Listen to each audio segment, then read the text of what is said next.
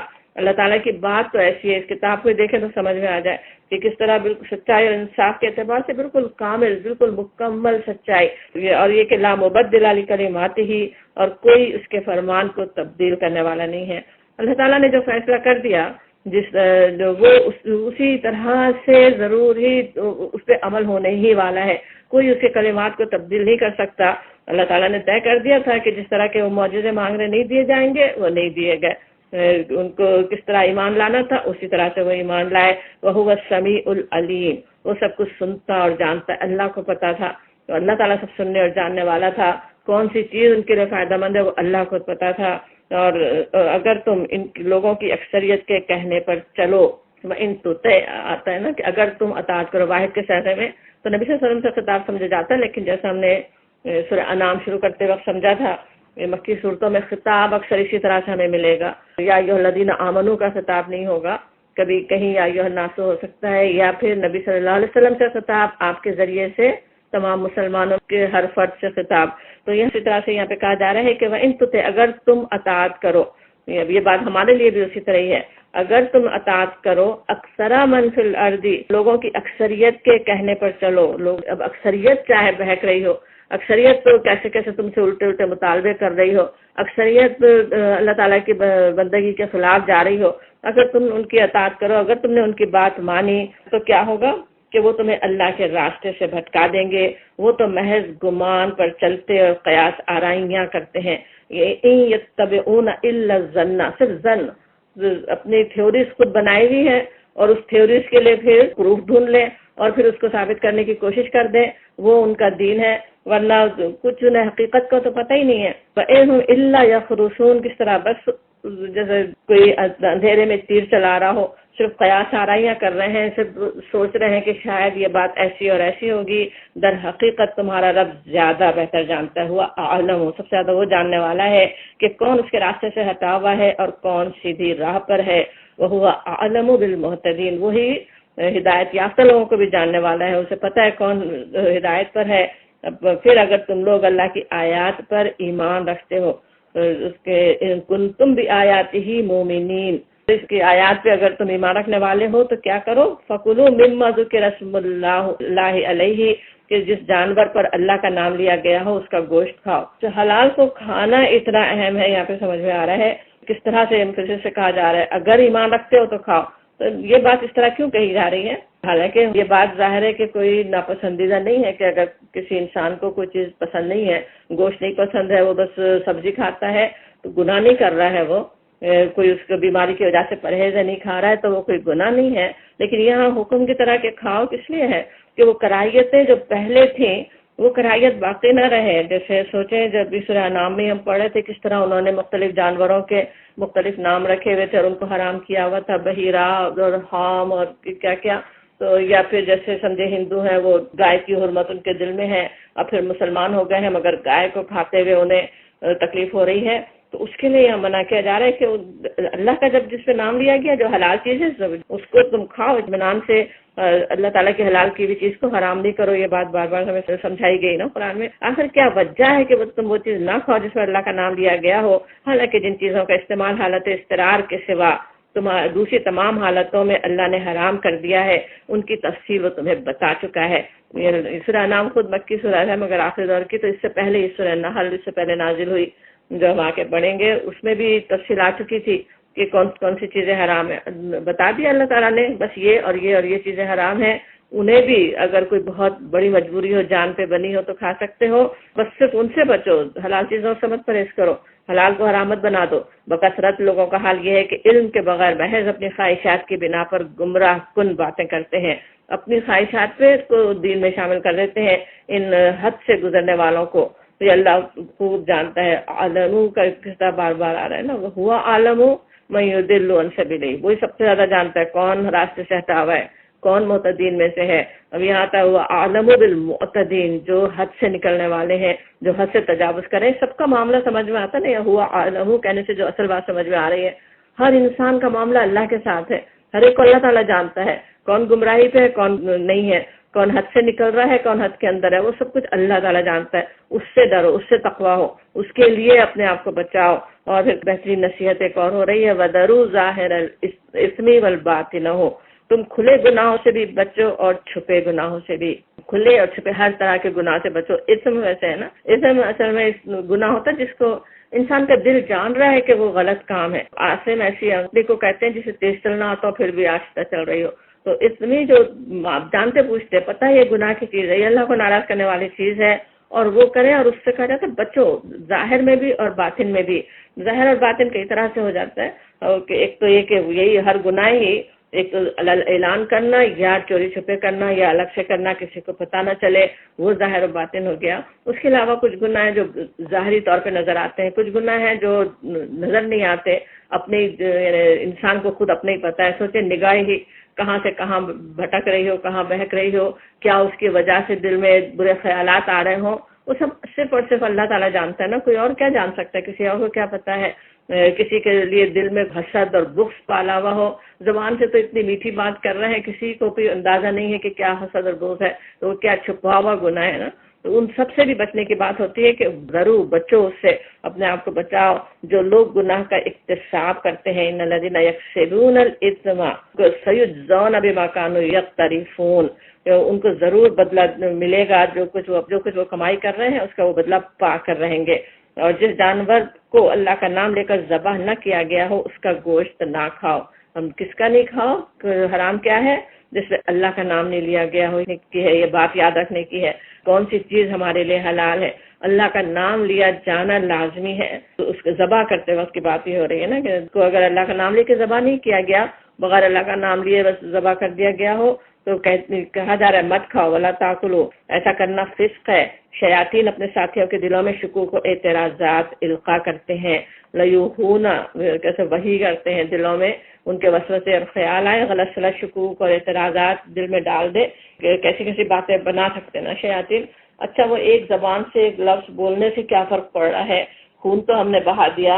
اور اس طرح کی کتنی ہی باتیں ہیں جو شیاطین سکھا سکتے ہیں اپنے ساتھیوں کے دلوں میں. ان کے ساتھی کون ہیں؟ وہ انسانوں میں سے. ان کے دلوں پہ وہ القاء کرتے ہیں، اور وہ دوسرے انسان اس طرح کی باتیں کرتے ہیں تاکہ وہ تم سے جھگڑا کریں. لیکن اگر تم نے ان کی اطاعت قبول کر لی، اطاعت کیا ہے، ان کے پریشر میں آ گئے، ان کی بات مان لی، تو کہا جا رہا ہے کہ تم مشرک ہو گئے. اور شرک کی بات ہم پورے سورہ نام میں بھی اور قرآن میں ویسے ہی ہم سمجھتے ہی آ رہے ہیں. شرک سے بچنے کی بات ابھی آگے بھی بار بار آتی رہے گی. یہاں ہمیں سمجھ میں آتا ہے شرک میں کیا کچھ شامل ہے. اب یہاں کیا سمجھ میں آ رہا ہے؟ شیاطین جو ہیں وہ دلوں میں ڈال رہے ہیں کچھ انسانوں کے، اور وہ انسان آ کے ہم سے کچھ بات کر رہے ہیں، ہم پر کچھ پریشر ڈال رہے ہیں، ہمیں چاہے محبت سے ہی بلا رہے ہو یا خیر خواہی سے کسی برائی کی طرف بلا رہے ہوں، یا پریشر ڈال کے بلا رہے ہوں، یا مذاق اڑا کے ہمیں مجبور کر رہے ہوں. جس طرح سے بھی ہو، اگر تم ان کی بات مان لی، وہ جو چاہتے ہیں وہ کام ہم کرنے لگے، تو یہاں اللہ تعالیٰ فرماتا ہے انکم لمشرکون. فزکس کے لیے ہوتا ہے نا، جیسے ضرور تو مشرکین میں سے.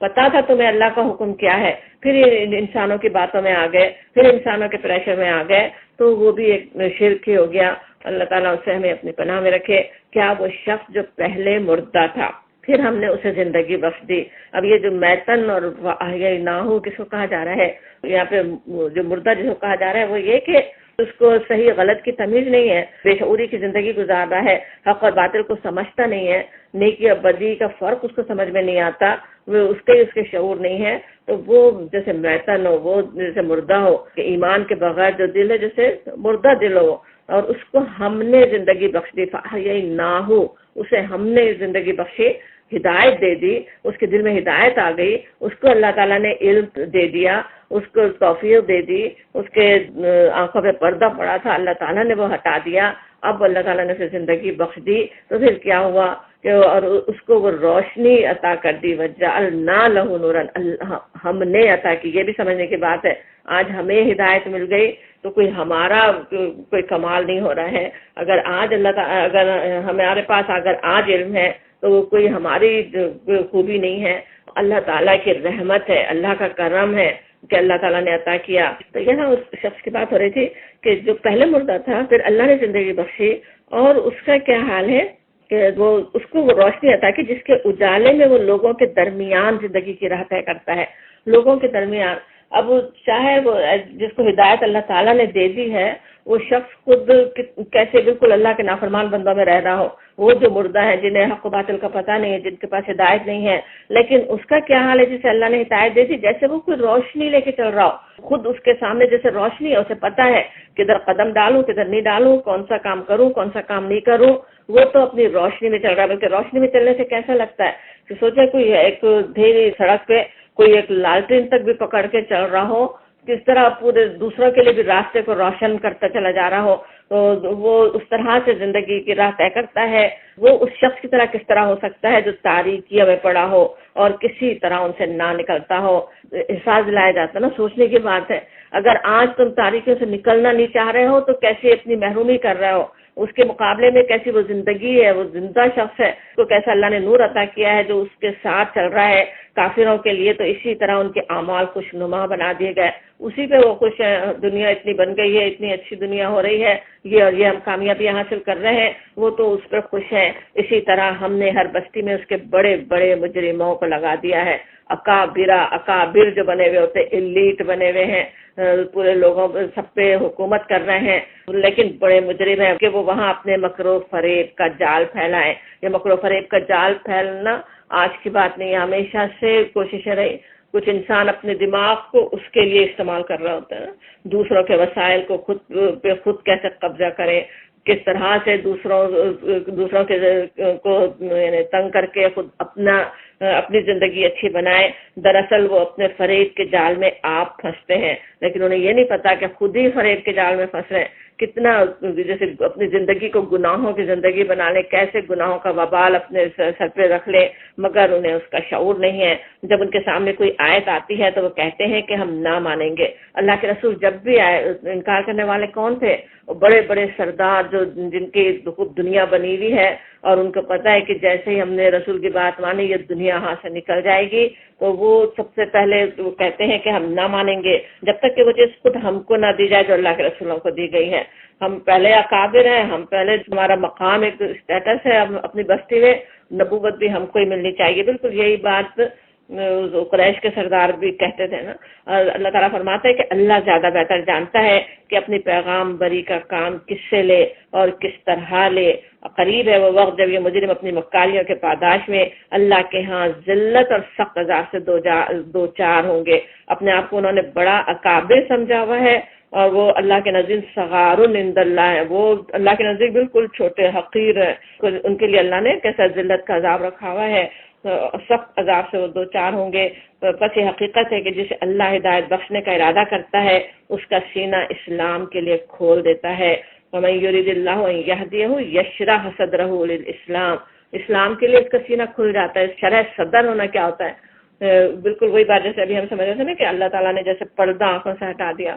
ایک پردہ سا پڑا ہو، ابھی تو بڑا مشکل لگ رہا ہو دین پر چلنا، دین کی بات سننا، لیکن جب شرح صدر آ جائے، دل میں ہی اطمینان آ جائے، ہر بات سمجھ میں آنے لگ جائے، حق کی بات دل میں سیدھا اتر جائے، تو وہ اللہ تعالیٰ کی کیسی بڑی رحمت ہے نا، بڑی یعنی نعمت سمجھنا چاہیے کہ وہ اللہ تعالیٰ سینہ اسلام کے لیے کھول دے اور جس سے گمراہی میں ڈالنے کا ارادہ کرتا ہے اس کے سینے کو تنگ کر دیتا ہے اور ایسا بھیجتا ہے کہ اس اسلام کا تصور کر کے اسے یوں معلوم ہونے لگتا ہے گویا اس کی روح آسمان کی طرف پرواز کر رہی ہے. یصعد فی السماء، آسمان کی طرف چڑھ رہا ہے تو کیا ہوتا ہے، جیسے سانس رکنے لگتی ہے نا، اوپر پہاڑوں پہ بھی جائے تو کیسی تھن ایئر ہو جاتی ہے، سانس ہی نہیں آتی. اس کا حال یہ ہو جاتا ہے اسلام پہ چلنے سے، اس کی جیسے سانس بھیج رہی ہے اس کا یہ حال ہوتا ہے. اصل حال اس کا ہوتا ہے اللہ تعالیٰ کر دیتا ہے تو کہا جاتا ہے، لیکن اللہ تعالیٰ کی مشیت سے ہی کیونکہ ہر کام ہوتے ہیں اس لیے کہا جاتا ہے کہ جس طرح سمجھے آگ میں اگر آپ ہاتھ ڈالیں ہاتھ جل جائے گا، آپ نے ڈالا تھا ہاتھ جلا، لیکن اللہ تعالیٰ اگر اس بات کو بیان کرے تو کس طرح فرمائے گا؟ میں نے اس کا ہاتھ جلا دیا، کیونکہ اللہ نے آگ میں جلنے کی صلاحیت رکھی تھی. تو بالکل اسی طرح کی یہ بھی بات ہے. اور اسی طرح اللہ ناپاکی ان لوگوں پر مسلط کر دیتا ہے جو ایمان نہیں لاتے. وَهَذَا صِرَاطُ رَبِّكَ مُسْتَقِيمًا، حالانکہ یہ راستہ تمہارے رب کا سیدھا راستہ ہے، اور اس کے نشانات ان لوگوں کے لیے واضح کر دیے. فصلنا الآیات، کھول کھول کے اللہ نے بیان کر دی آیات. لِقَوْمٍ يَذَّكَّرُونَ، کہ اس کے لیے جو نصیحت قبول کرنا چاہتے ہیں، جو نصیحت قبول کرنے کا جس میں ہو، قبول کرنا چاہے، جس میں طلب ہو، اللہ تعالیٰ اس کے لیے واضح کر دیتا ہے، اسے سمجھ میں آنے لگتی ہے بات. لہم دار السلام عند ربہم، ان کے لیے اللہ کے پاس سلامتی کا گھر ہے. چاہتے ہیں دنیا ہی سلامت رہے، دنیا ہاتھ سے نہ نکلے، اور وہ دار السلام کو خطرے میں اپنے ڈال دیتے ہیں. وہ جو ہدایت لے لیں، جو نصیحت والے، ان کے لیے اللہ کے پاس ہے دار السلام. وَهُوَ وَلِيُّهُمْ، اور کتنی بڑی خوشخبری، اللہ ان کا ولی ہے، اللہ ان کا دوست، ان کا سرپرست ہے. اور کس لیے ہے؟ بِمَا كَانُوا يَعْمَلُونَ، جو انہوں نے عمل کیے. یہ بھی سمجھ میں آتا ہے یہ ساری رحمتیں عمل ہی کی بنا پہ، ہر چیز عمل کی وجہ سے. یہ نیک عمل کیے تو ان کے لیے یہ کچھ اللہ تعالیٰ نے رکھا ہوا ہے. جس روز اللہ ان سب لوگوں کو گھیر کر جمع کرے گا، اس روز وہ جنوں سے خطاب کر کے فرمائے گا، اے گروہ جن، یا معاشر الجن، تم نے تو نو انسانی پر خوب ہاتھ صاف کیا، یعنی خوب بہکایا. انسانوں میں سے جو ان کے رفیق تھے وہ عرض کریں گے، پروردگار ہم میں سے ہر ایک نے دوسرے کو خوب استعمال کیا.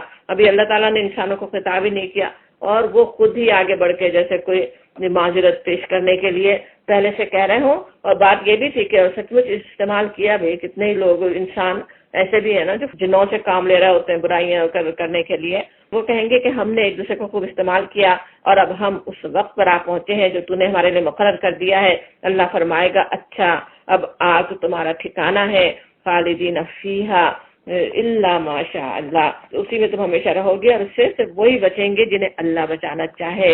ان ربک حکیم علیم، اللہ حکمت والا بھی ہے، علم والا بھی ہے. اپنے علم کی بنا پہ کون اس قابل تھا کہ گناہ ہو بھی گئے لیکن پھر بھی وہ بچنے کے قابل ہے، وہ اللہ تعالیٰ ہی جانتا ہے نا. دیکھو اس طرح ہم ظالموں کو ایک دوسرے کا ساتھی بنائیں گے آخرت میں، اس کمائی کی وجہ سے جو دنیا میں وہ ایک دوسرے کے ساتھ مل کر کرتے تھے.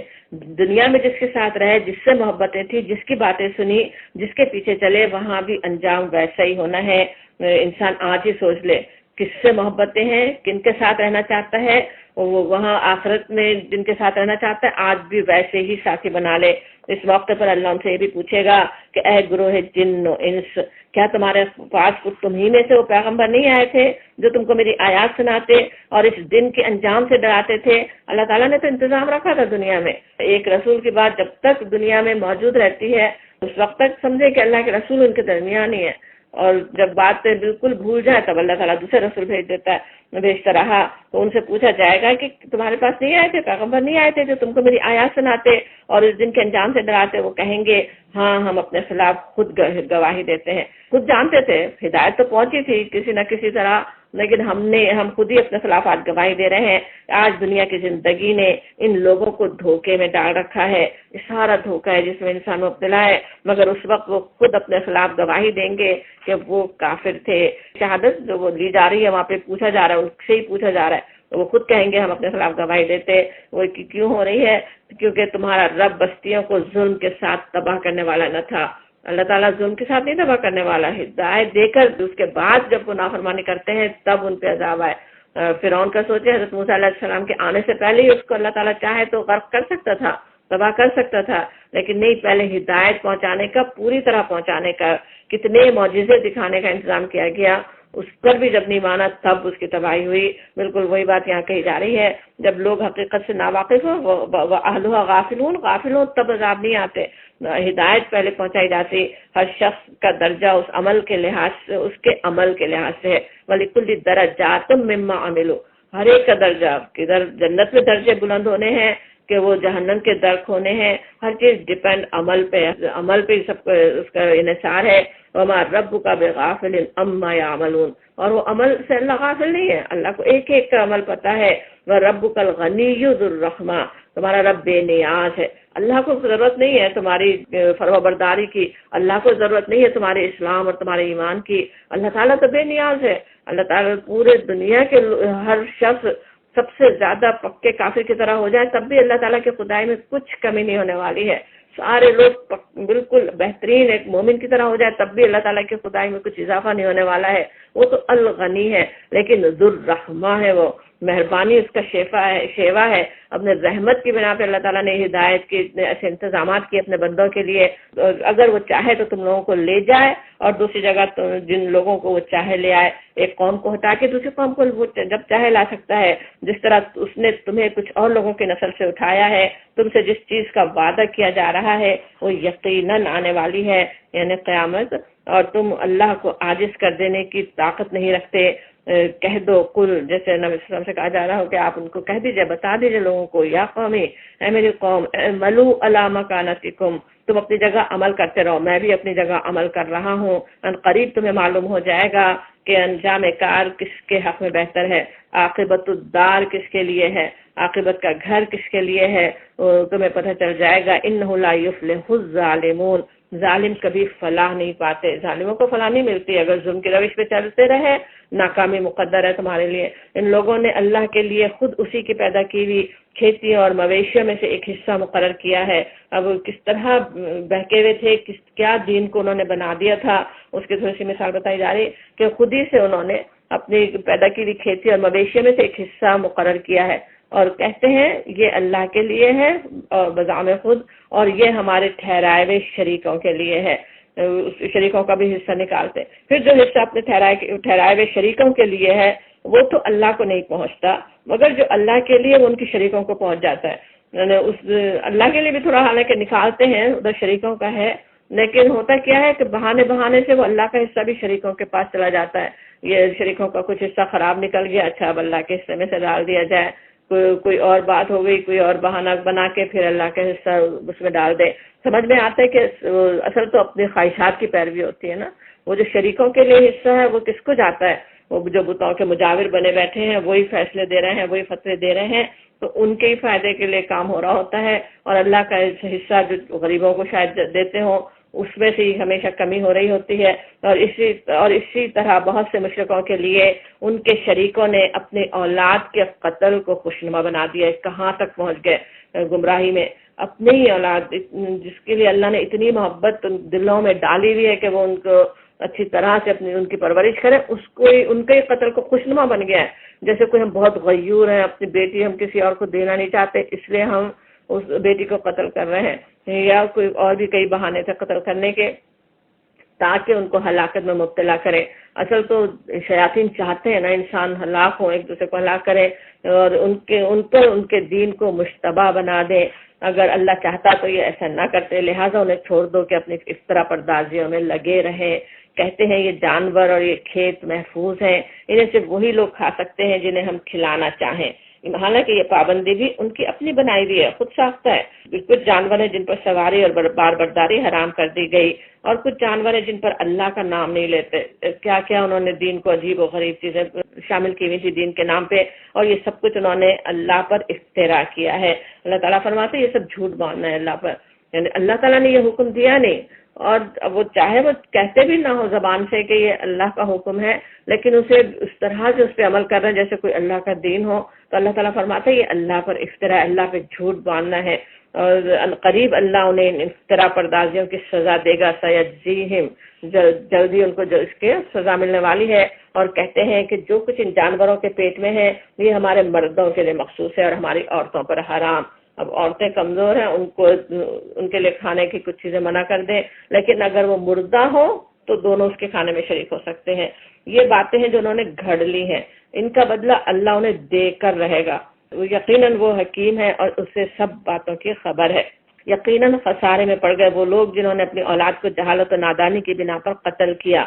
وہ تو قتل کرتے ہی تھے نا، کس طرح سے کبھی بھیٹ چڑھا رہے ہیں شیاطین کے لیے، جنوں کے کو خوش کرنے کے لیے، کہیں بیٹیوں کو کر رہے ہیں.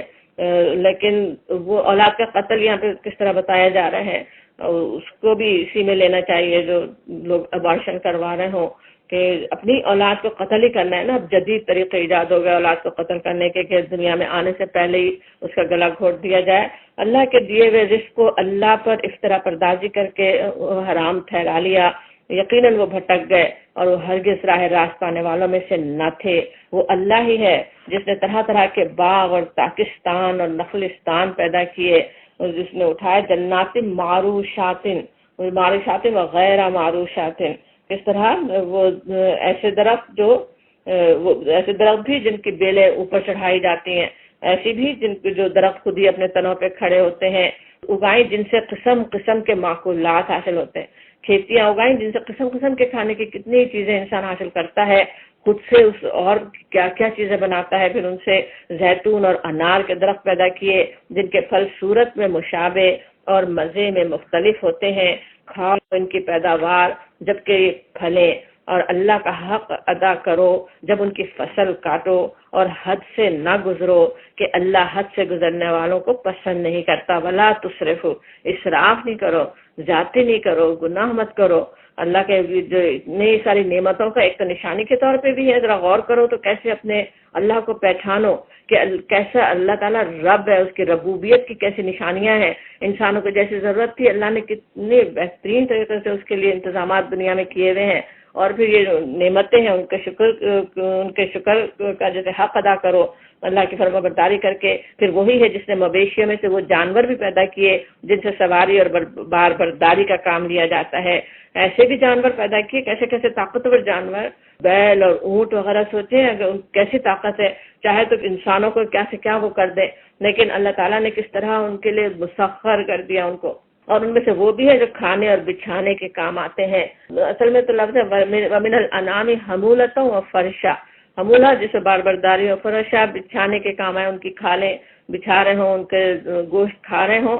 یہ بھی سمجھا کہ ایسے اونچے جانور بھی اور چھوٹے بھیڑ بکری جیسے جانور بھی، کلوا مما رزقکم اللہ، کھاؤ ان چیزوں میں سے جو اللہ نے تمہیں بخشی ہے، ولا تتبعوا خطوات الشیطان، اور شیطان کی پیروی نہ کرو، وہ تمہارا کھلا دشمن ہے۔ یہاں پہ بھی کھانے کی بات ہے، کھاؤ اللہ کے رستے سے کھاؤ، اگر انہیں حرام کیا تو جیسے وہ شیطان کے قدموں کی پیروی ہے، مت کرو شیطان کے قدموں کی پیروی۔ دو طرح سے ہے یہاں پہ، ولا تتبعوا خطوات الشیطان، اللہ کے رزق کھا کر پھر جا کے شیطان کی بات نہیں سنو، اللہ کی نافرمانی نہیں کرو، اور دوسری یہ بات بھی کہ حلال کو حرام کرنا جیسے شیطان کے قدموں کی پیروی ہے۔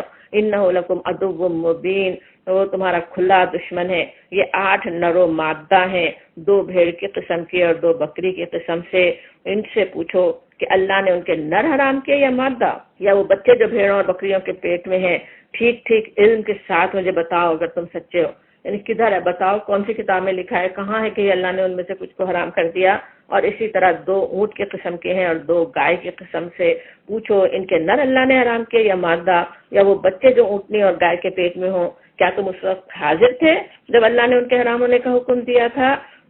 پھر اس شخص سے بڑھ کر ظالم کون ہو اور کون ہوگا؟ فمن ازلم ممن افترى علی اللہ کذبا، یہ فمن ازلم جس طرح کہا جاتا، پر اس سے بڑا ظالم کون ہوگا؟ کیا مطلب ہوتا؟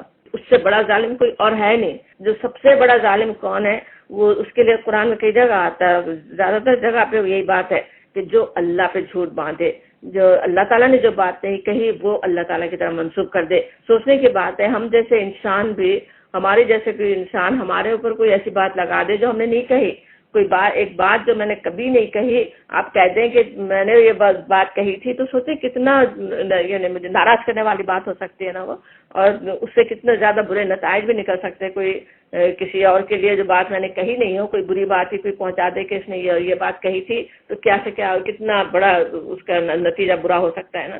اب اللہ تعالیٰ پہ ایسی بات باندھنا تو اللہ تعالیٰ کو کتنا سخت ناپسند ہوگا، ذرا سوچنے کی بات ہے۔ اس لیے کہا جاتا ہے کہ فمن ازلم، اس سے بڑا ظالم کون ہے جو اللہ پہ جھوٹی بات کہے، یہی سارے چیزوں کو حرام کرنا جو اللہ نے نہیں کہا، تاکہ علم کے بغیر لوگوں کی غلط رہنمائی کرے، لوگوں کو غلط رہنمائی کرے، کیسا غلط دین دنیا میں چلا دے، شرک پھیلا دے۔ ان اللہ لا یہدی القوم الظالمین، یہدی کا یاد ہوگا، ہدایت نہیں دیتا، ایک تو بات ہوتی ہے، ہدایت دینے کا کام تو اللہ تعالیٰ پھر بھی فرماتا ہے نا، لیکن لا یہدی کہیں تو جس ان کے کام نہیں بنتے، جو وہ چاہ رہے ہیں وہ اس میں اللہ تعالیٰ کی مدد شامل حال نہیں ہوتی ان کے۔ ان سے کہو جو وحی میرے پاس آئی ہے اس میں تو میں کوئی ایسی چیز نہیں پاتا جو کسی کھانے والے پر حرام ہو، الا یہ کہ وہ مردار ہو یا بہایا و خون ہو یا سور کا گوشت ہو کہ وہ ناپاک ہے. دوسری جگہ بھی ہم پڑھ آئے تھے کہ خون کی بات. اب یہاں یہ کہا جا رہا ہے کہ حرام سی چیزیں بس کیا ہے، صرف یہ کہ مردار اور بہایا و خون. دوسری جگہ خون کی بات تھی، یہاں بہایا ہوا آتا ہے، بہتا ہوا جیسے خون ہو. اب یہ بات اس لیے بھی صاف کی گئی کہ جیسے اندر ہڈیوں کے جو خون کے اندر ایک جمع ہوا سا گوشت ہو جس کو ہٹانا ہی ناممکن ہوتا ہے نا، تو اس کی بات نہیں ہو رہی ہے جو بہتا ہوا خون ہے. اور یہ کہ لحم خنزیر فإنہ رجس، وہ ہے گندگی، وہ نجس ہے. اور یہ کہ وہ ناپاک ہے، یا فسق ہو کہ اللہ کے سوا کسی اور کے نام پر ذبح کیا گیا. یہ چیزیں یا پھر جو حلال جانور بھی ہیں اگر ان پہ اللہ کا نام نہیں لیا گیا وہ بھی جیسے فسق ہو جائے گا، سوائے اس کے کہ فمن اضطر، کہ کوئی اضطرار کی حالت میں جبکہ اسے کوئی نافرمانی کا ارادہ نہیں رکھتا اور بغیر اس کے کہ وہ حد ضرورت سے تجاوز کرے. یہ بھی نہیں ہو کہ جان بچانے کے لیے جتنی ضرورت ہے اس سے زیادہ لے لے. اور پھر کہا جاتا ہے ان ربک غفور رحیم، اس کے اوپر بے شک تمہارا رب بخشنے والا اور مہربان ہے. اللہ تعالیٰ کی صفات لائی گئی. ایک تو رحیم ہے، تم سے ایک بالکل نجس چیز تمہیں کھانی پڑ رہی ہے لیکن اللہ تعالیٰ بخشنے والا ہے، رحیم ہے.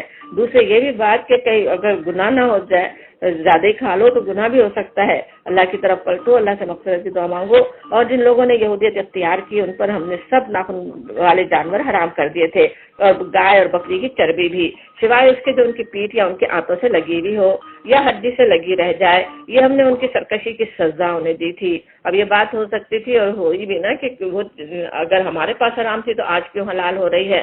اللہ تعالیٰ نے وضاحت کر دی کہ کیوں ہوئی تھی، ان کی سرکشی کی سزا تھی یہ.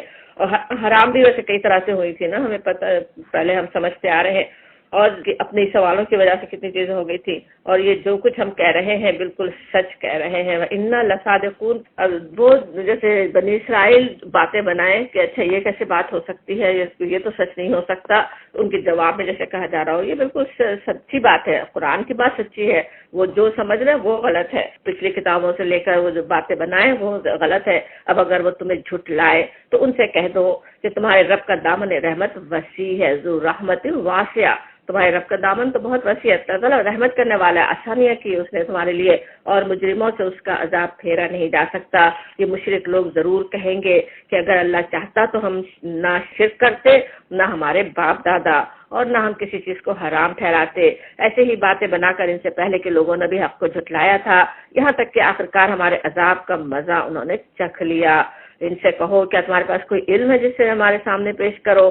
تم تو محض گمان پر چل رہے ہو اور نری قیاس آرائیاں کر رہے ہو. اب یہ بہانے کیسے ہوتے ہیں کہ اگر اللہ کے چاہنے کی وجہ سے ہم نے کیا، وہ یہ بہانے بنائیں گے. اللہ تعالیٰ فرما رہا ہے بالکل یہی بہانے انسان کو شیطان ہمیشہ بھی سکھاتا رہتا ہے نا، کہ میں کر ہی کیا سکتا تھا، میری قسمت ہی ایسی ہے، میں تو بنا ہوا ہی ایسا ہوں، میری طبیعت ہی غصے کی ہے، میرے اندر یہ چیز تو ہے ہی ہے، میری فطرت میں ہے، میں اور کیا کر سکتا ہوں. بالکل اللہ کی صریح نافرمانی کر رہے ہیں اور کہیں کہ وہ تو فطری چیز ہے، وہ تو میری فطرت میں ہے، میں بنائی اس طرح، میرے حالات ہی اس طرح سے تھے اور کچھ ہو ہی نہیں سکتا تھا. یہ سارے بہانے جیسے شیطان کے سکھائے ہوئے بہانے ہیں نا. ایسی باتیں پہلے بھی لوگ کرتے رہے، اللہ تعالیٰ فرما رہے ہیں، اور اس کا انجام کیا ہوا تھا کہ آخرکار ہمارے عذاب کا مزہ انہوں نے چکھ لیا. ان بہانوں سے عذاب سے تو نہیں بچ سکتے. اور یہ کہ ان سے کہو کیا تمہارے پاس کوئی علم ہے جسے ہمارے سامنے پیش کرو؟ تم تو محض گمان پر چل رہے ہو اور نری قیاس آرائیاں کر رہے ہو، جیسے پیچھے تھا نا وہ بالکل اسی طرح ہی نمتم الا تخرسون، بس اندھیرے میں تیر چلا رہے ہو، ایسی باتیں بنا رہے ہو. قل کہہ دیجئے، آپ کہیے فللہ الحجۃ البالغہ، اللہ کے پاس ہے حجت البالغہ، کہیں تو جیسے پہنچنے والی، بالکل سمجھ میں آنے والی.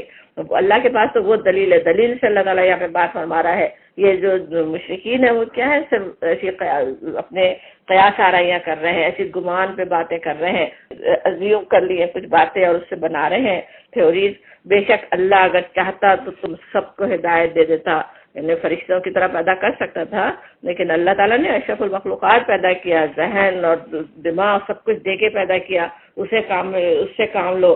ان سے کہو لاؤ اپنے وہ گواہ جو اس بات کی شہادت دے کہ اللہ ہی نے ان چیزوں کو حرام کیا ہے. پھر وہ اگر شہادت دے دیں تو ان کے ساتھ تم شہادت نہ دینا، یعنی جھوٹ بولیں تو تم مت دینا شہادت. اور ہرگز ان لوگوں کے خواہشات کے پیچھے نہ چلنا. ولا تتبع اہواء الذین، یہ صرف نبی صلی اللہ علیہ وسلم سے نہیں کہا جا رہا، ہم سب سے کہا جا رہا ہے.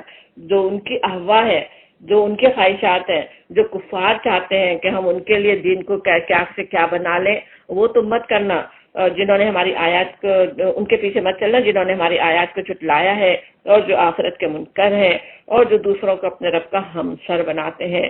صرف شرک کی بات نہیں ہو رہی، ہمسر بنانا. جو رب کا مقام ہے کسی اور کو دے دے. اللہ تعالیٰ کی بندگی ہونی چاہیے، دوسروں کی بندگی کر رہے ہو، دوسروں کے قانون پہ چل رہے ہو، دوسروں کی باتیں اس طرح مان رہے ہو. قل کہہ دو ان سے، تعالو آؤ، اس کے میں تمہیں سناؤں، اتلو میں تمہیں پڑھوں، تمہیں بتاؤں، ما حرم ربکم کہ تمہارے رب نے کیا پابندیاں عائد کی ہیں. تم نے جو دین بنایا وہ تو کیا پہلے بتایا گیا، ان کے پاس جو دین انہوں نے بنایا ہوا ہے وہ کیسا دین ہے. کوئی اللہ پہ افطرا باندھ رہے ہیں، کوئی اس کی حقیقت نہیں. اب اصل دین کیا ہے؟ دین ابراہیمی کیا تھا، جس کی طرف حضرت ابراہیم علیہ السلام نے بلایا تھا، یا آج چاہے نبی حضرت محمد صلی اللہ علیہ وسلم اس دین کو پیش کر رہے ہیں، وہ تو یہ ہے. اس کی پہلی دفعہ کیا ہے، پہلی جو اس کی شرط کیا ہے کہ اللہ تشرکوا بہ شیئا، کہ اس کے ساتھ کسی کو شریک نہ ٹھہراؤ، شرک نہ کرو. اور پھر وبالوالدین احسانا، پھر اللہ کے حق کے بعد یہ فوراً والدین کے حق کی بات جس طرح آتی ہے اس سے سمجھ میں آتا ہے کہ انسانوں میں سب سے بڑا حق والدین کا ہے، اور والدین کے ساتھ ان کا حق ادا کرو ہی نہیں آتا. ہر جگہ احسان کی بات آتی ہے، نیک سلوک کی بات آتی ہے، بہترین اچھا سلوک کرنا.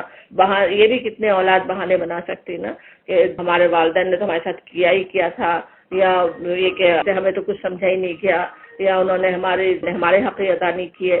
یہ سارے شیطان کے سکھائے ہوئے بہانے ہیں نا.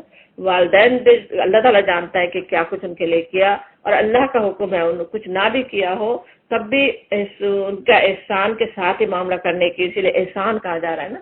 چاہے انہوں نے ان سے تمہیں شکایتیں بھی ہوں پھر بھی احسان کی روش ہی رکھو. ولا تقتلوا اولادکم، اور اپنی اولاد کو مفلسی کے ڈر سے قتل نہ کرو. ویسے قتل ہی کرنا پیچھے ہم دیکھتے آ رہے ہیں کتنی بری بات ہے، لیکن اس کی کراہیت دلانے کے لیے کہ صرف رزق کے لیے، صرف اپنے روٹی شریک کرنے کے لیے اگر تم اس کو کرو کیسی بڑی بات ہے. اور اکثر بات بھی وہی ہوتی ہے نا، رزق کی بھی فکر ہوتی ہے نا. بیٹیوں کو کیوں کرتے تھے؟ بیٹا کما کے لائے گا، بیٹیوں پہ خرچ کرنا پڑے گا، اس لیے بیٹیوں کو قتل کر دے. آج تک بھی اسی کے لیے ہو بھی رہی ہیں، کتنی ابارشن بیٹیوں کے ہو رہے ہیں. ہم تمہیں بھی رزق دیتے ہیں اور ان کو بھی دیں گے. اور کہا جاتا ولا تقربوا الفواحش ما ظہر منها وبطن، اب اس کے قریب بھی نہیں جاؤ آتا فواحش کے. فواحش کیا ہوتے ہیں؟ بالکل کھلے گناہ. تو قرآن سے سمجھ میں آتا، قرآن میں کئی جگہ زنا کو کہا گیا فحش، تو زنا عمل لوط ہے، یا برہنگین اس کے سفر کا خیال نہیں کرنا، کسی پہ بہتان لگانا، تو یہ سارے افعال جیسے فحش ہوں. اور بھی پتہ چلتے حدیث میں جیسے چوری، شراب نوشی اور بھیک کو بھی فواحش کہا گیا. تو ایسے برے گناہ، شرمناک گناہ ان کو جیسے فواحش ہے. اور وہ شرمناک گناہ سے بچنے کی بات ہی نہیں آتی، وہ زنا سے بھی بچنے کی بات قرآن میں جہاں بھی آتی ولا تقربوا الزنا آتا. اس تک ایسا نہیں ہو انسان برائیاں کرتا رہے اور کہے کہ نہیں ہے میں تو گناہ نہیں کر رہا، میں تو گناہ نہیں کر رہا. لیکن اللہ تعالیٰ کو پتہ ہے انسان کتنا کمزور ہے، کسی وقت پھسل سکتا ہے.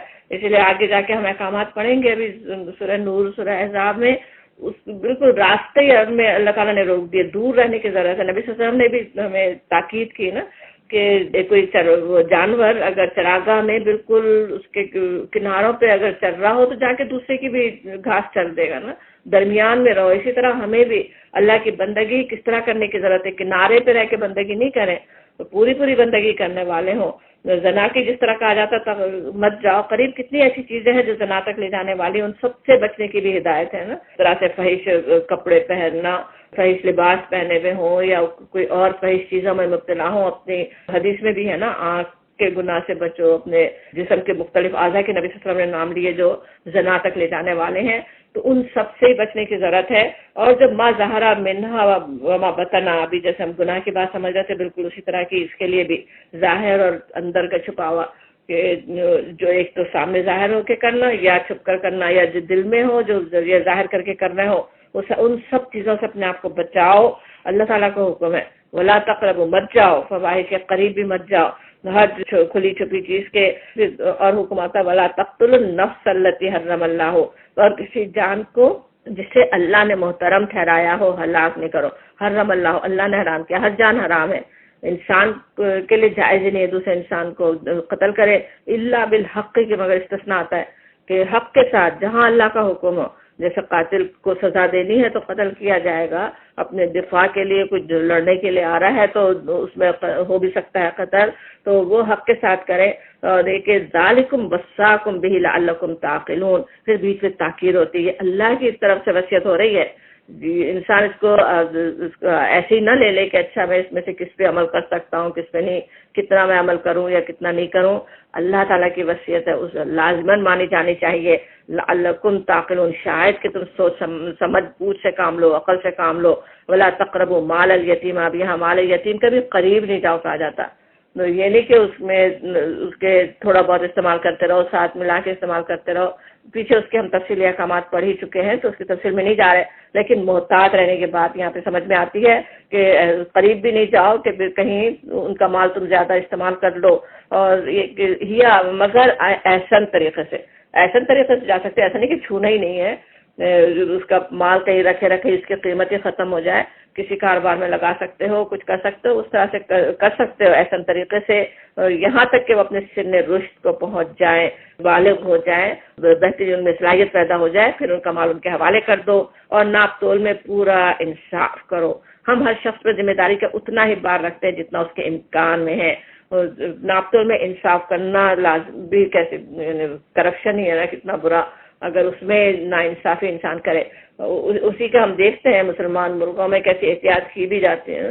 کسی کو ناپ کر دے رہے ہوں تو کس طرح زیادہ تھوڑا سا دینے کا طریقہ ہوتا ہے کہ تھوڑا زیادہ دے دیں تاکہ کم نہ ہو، تھوڑا سا زیادہ چلا جائے کم نہ جائے. لیکن یہاں پہ یہ بھی کہہ دیا جاتا ہے لا نکلف نفسا الا وسعها، اتنا ہی اللہ تعالیٰ بار ڈالتا ہے جتنا اس میں وسعت ہے. اب پھر بھی کچھ غلطی کسی طرح کی ہو جاتی ہے وہ اللہ تعالیٰ معاف کرنے والا ہے. اور جب بات کہو انصاف کی کہو، ہاں معاملہ اپنے رشتہ دار ہی کا کیوں نہ ہو، اور اللہ کے عہد کو پورا کرو. اللہ کا عہد جو ہماری ایک تو روحوں کا عہد ہے جو ہماری لاشعور میں ہے کہ ہم اللہ کی بندگی کریں گے، لا الہ الا اللہ کہہ کے ہم نے شعور کے ساتھ عہد کیا، یا اللہ کا نام لے کر لوگوں کے ساتھ عہد کرتے ہیں. کچھ نہیں عہد انڈرسٹوڈ ہوتے ہیں، کسی ملک کے شہری ہیں، ہم نے کسی نکاح ہوا ہے، کوئی اور ہم نے ذمہ داری لی ہوئی ہے، وہ سارے ہر عہد کی پابندی کرنا. جیسے نبی صلی اللہ علیہ وسلم کی حدیث یاد رکھنے کی بات ہے کہ جس میں عہد نہیں اس میں ایمان نہیں. عہد کی پابندی اتنی لازمی ہے، عہد کے خلاف ورزی کرنا منافق کی نشانی. ان باتوں کی ہدایت اللہ نے تمہیں کی ہے، پھر یاد دہانی ہوتی ہے.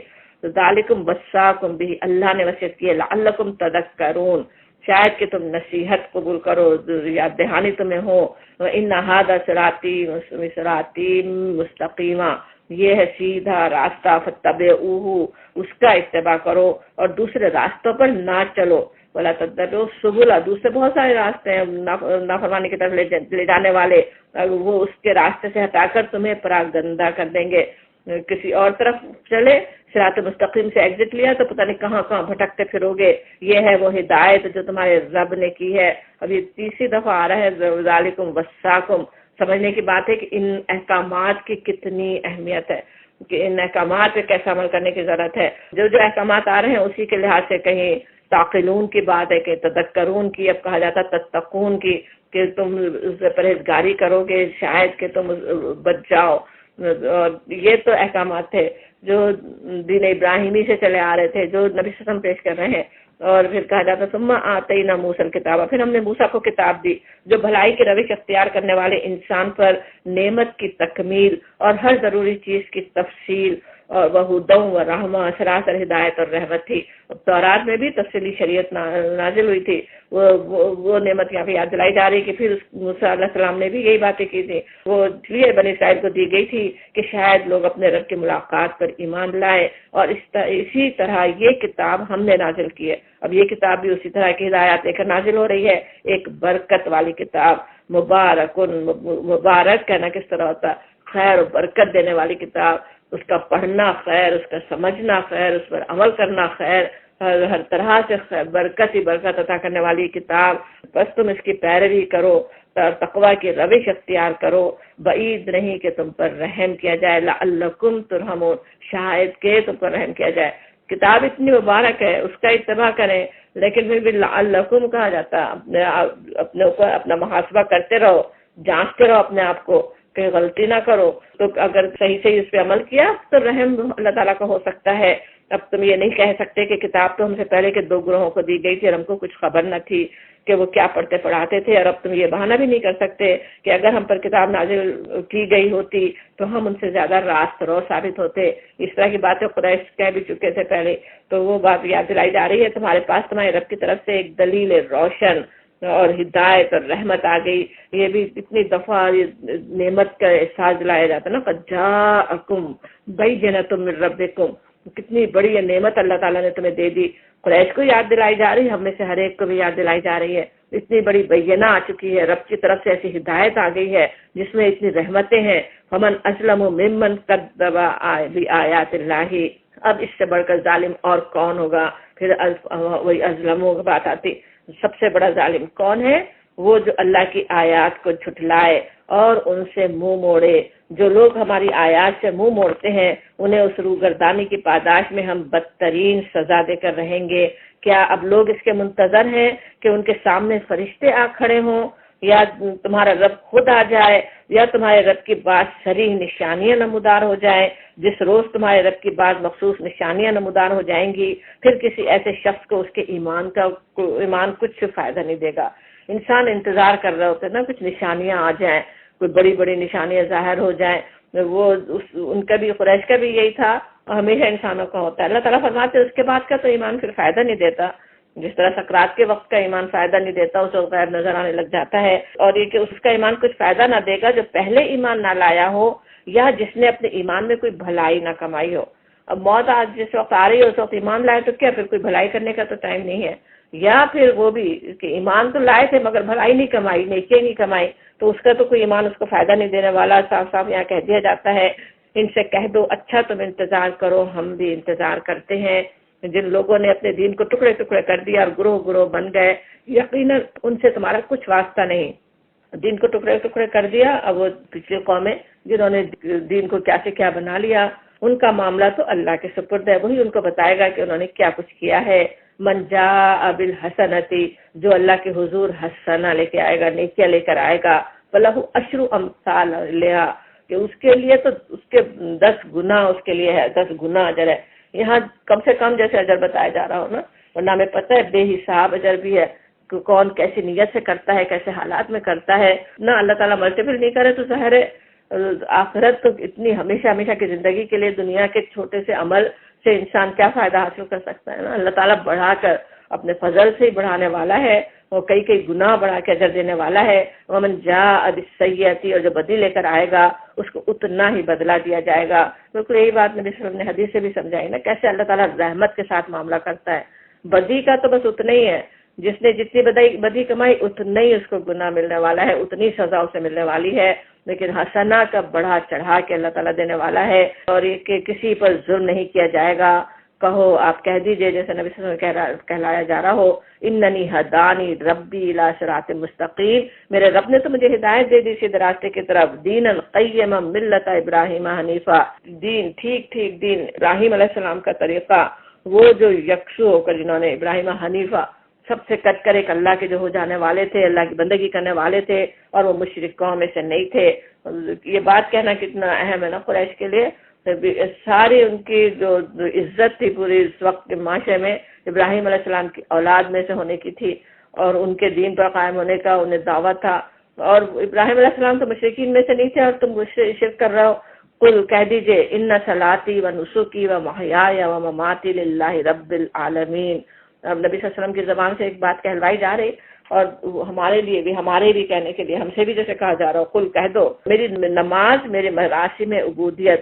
اب نماز تو ہوتی اللہ کے لیے ہے، جو مراسم عبودیت ہے، جو عبادتیں اللہ نے ہمیں سکھائی ہیں، نماز، روزے، حج، زکوٰۃ جو بھی ہو، وہ سب تو اللہ ہی کے لیے ہوتے ہیں. لیکن بالکل اسی طرح سے محیای و مماتی ہے، جو میرا جینا، میرا مرنا، جینا و مرنا کہتے کس طرح پوری زندگی آ جاتی ہے نا، جب اسی پہ زندہ رہے، اللہ کی بندگی پہ زندہ رہے، اللہ کے لیے زندہ ہے، اللہ کی بندگی کے لیے زندہ ہے، اور اسی پہ انشاءاللہ اللہ تعالیٰ ہمارا خاتمہ بھی فرمائے، اسی پہ موت آنے والی ہو. للہ رب العالمین، وہ جو سب کا رب ہے، جو پورے عالمین کا رب ہے، اسی کے آگے ہم جھکے ہوئے ہیں، اسی کے لیے ہم سب کچھ کرنے والے ہیں.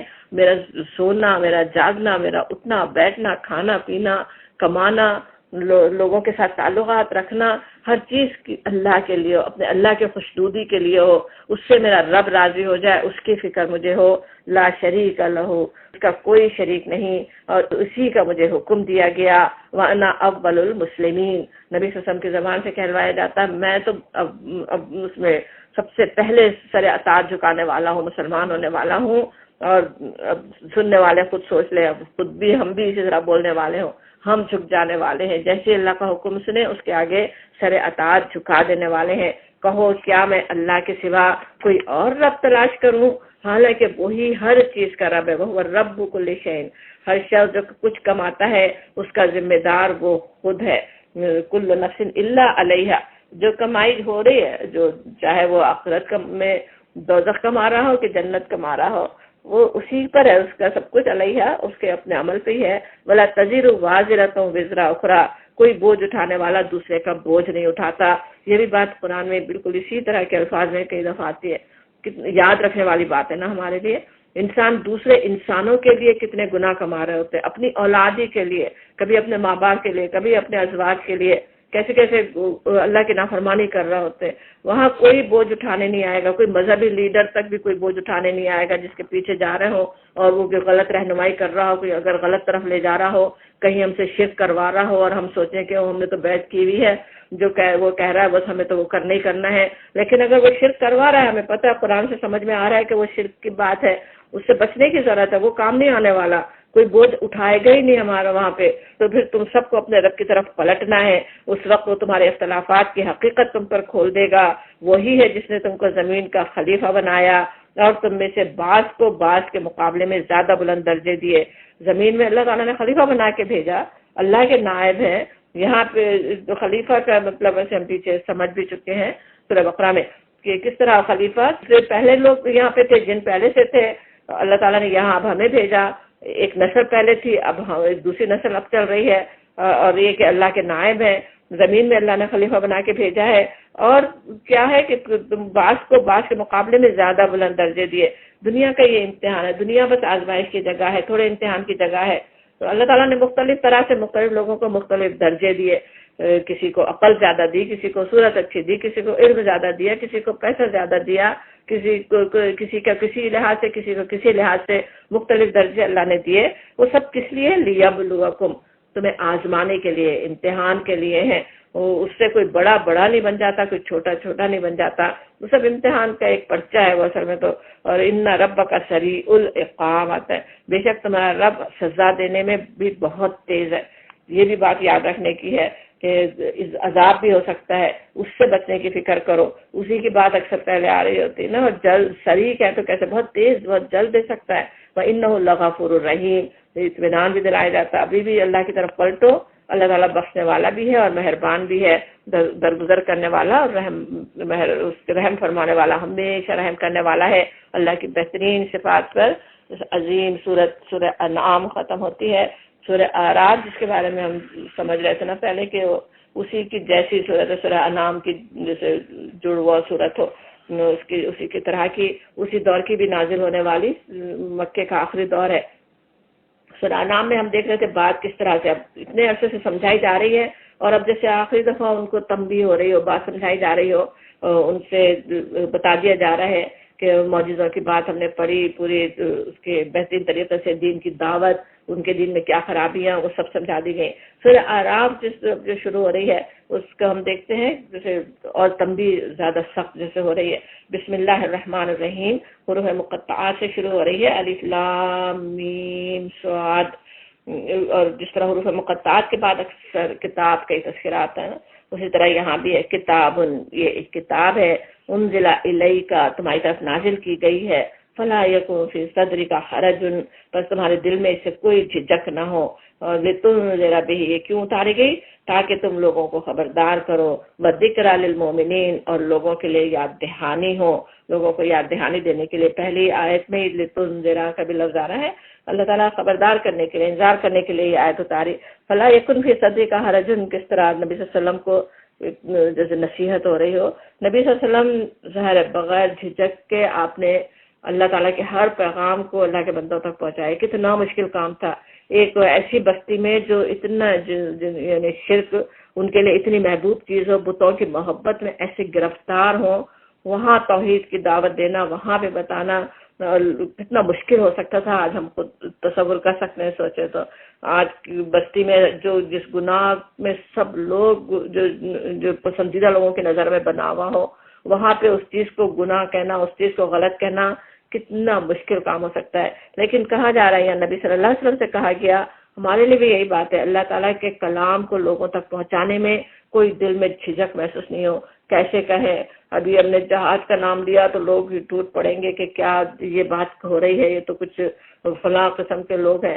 لیکن جو بات قرآن میں ہے، جو بات کہی جا رہی ہے، وہ بغیر کسی جھجک کے پہنچا دو، کہہ دو. کتاب کی اصل غرض کیا ہے؟ لوگوں کو خبردار کر دینا ہے، پہلے سے بتا دینا ہے کیا کچھ اللہ کی ناراضی کیسی ہو سکتی ہے اگر اسی روش پر چلتے رہے، اور مومنین کے لیے کیسی اس میں ذکرہ نصیحتیں ہیں، یاد دہانی ہے. اتبعوا اوپر واحد کے صیغے میں تھا، ہم نے سمجھا جیسے پیارے نبی سے کہا جا رہا ہو، لیکن اب جمع کے صیغے میں سب سے خطاب کہ لوگوں جیسے اتبعوا پیروی کرو، ما انزل الیکم جو تمہارے رب کی طرف سے نازل کیا گیا، الیکم من ربکم، ولا تتبعوا من دونہ اولیاء، اور اس کی پیروی، اور اپنے رب کو چھوڑ کر دوسرے سرپرستوں کی، دوسرے اولیاء کی پیروی نہیں کرو. قلیلا ما تذکرون، مگر تم نصیحت کم ہی مانتے ہو. کتنی ہی بستیاں ہیں جنہیں ہم نے ہلاک کر دیا، ان پر ہمارا عذاب اچانک رات کے وقت ٹوٹ پڑا، اور یا دن دھاڑے ایسے وقت آیا جبکہ وہ آرام کر رہے تھے، اور جب ہمارا عذاب ان پر آ گیا تو ان کی زبان پر اس کے سوا کوئی صدا نہ تھی کہ واقعی ہم ظالم تھے. اب کس طرح سے ہوتا رہا پہلے، یہ کیا انجام ہوا جھٹانے والوں کا، وہ سامنے رکھا جا رہا ہے.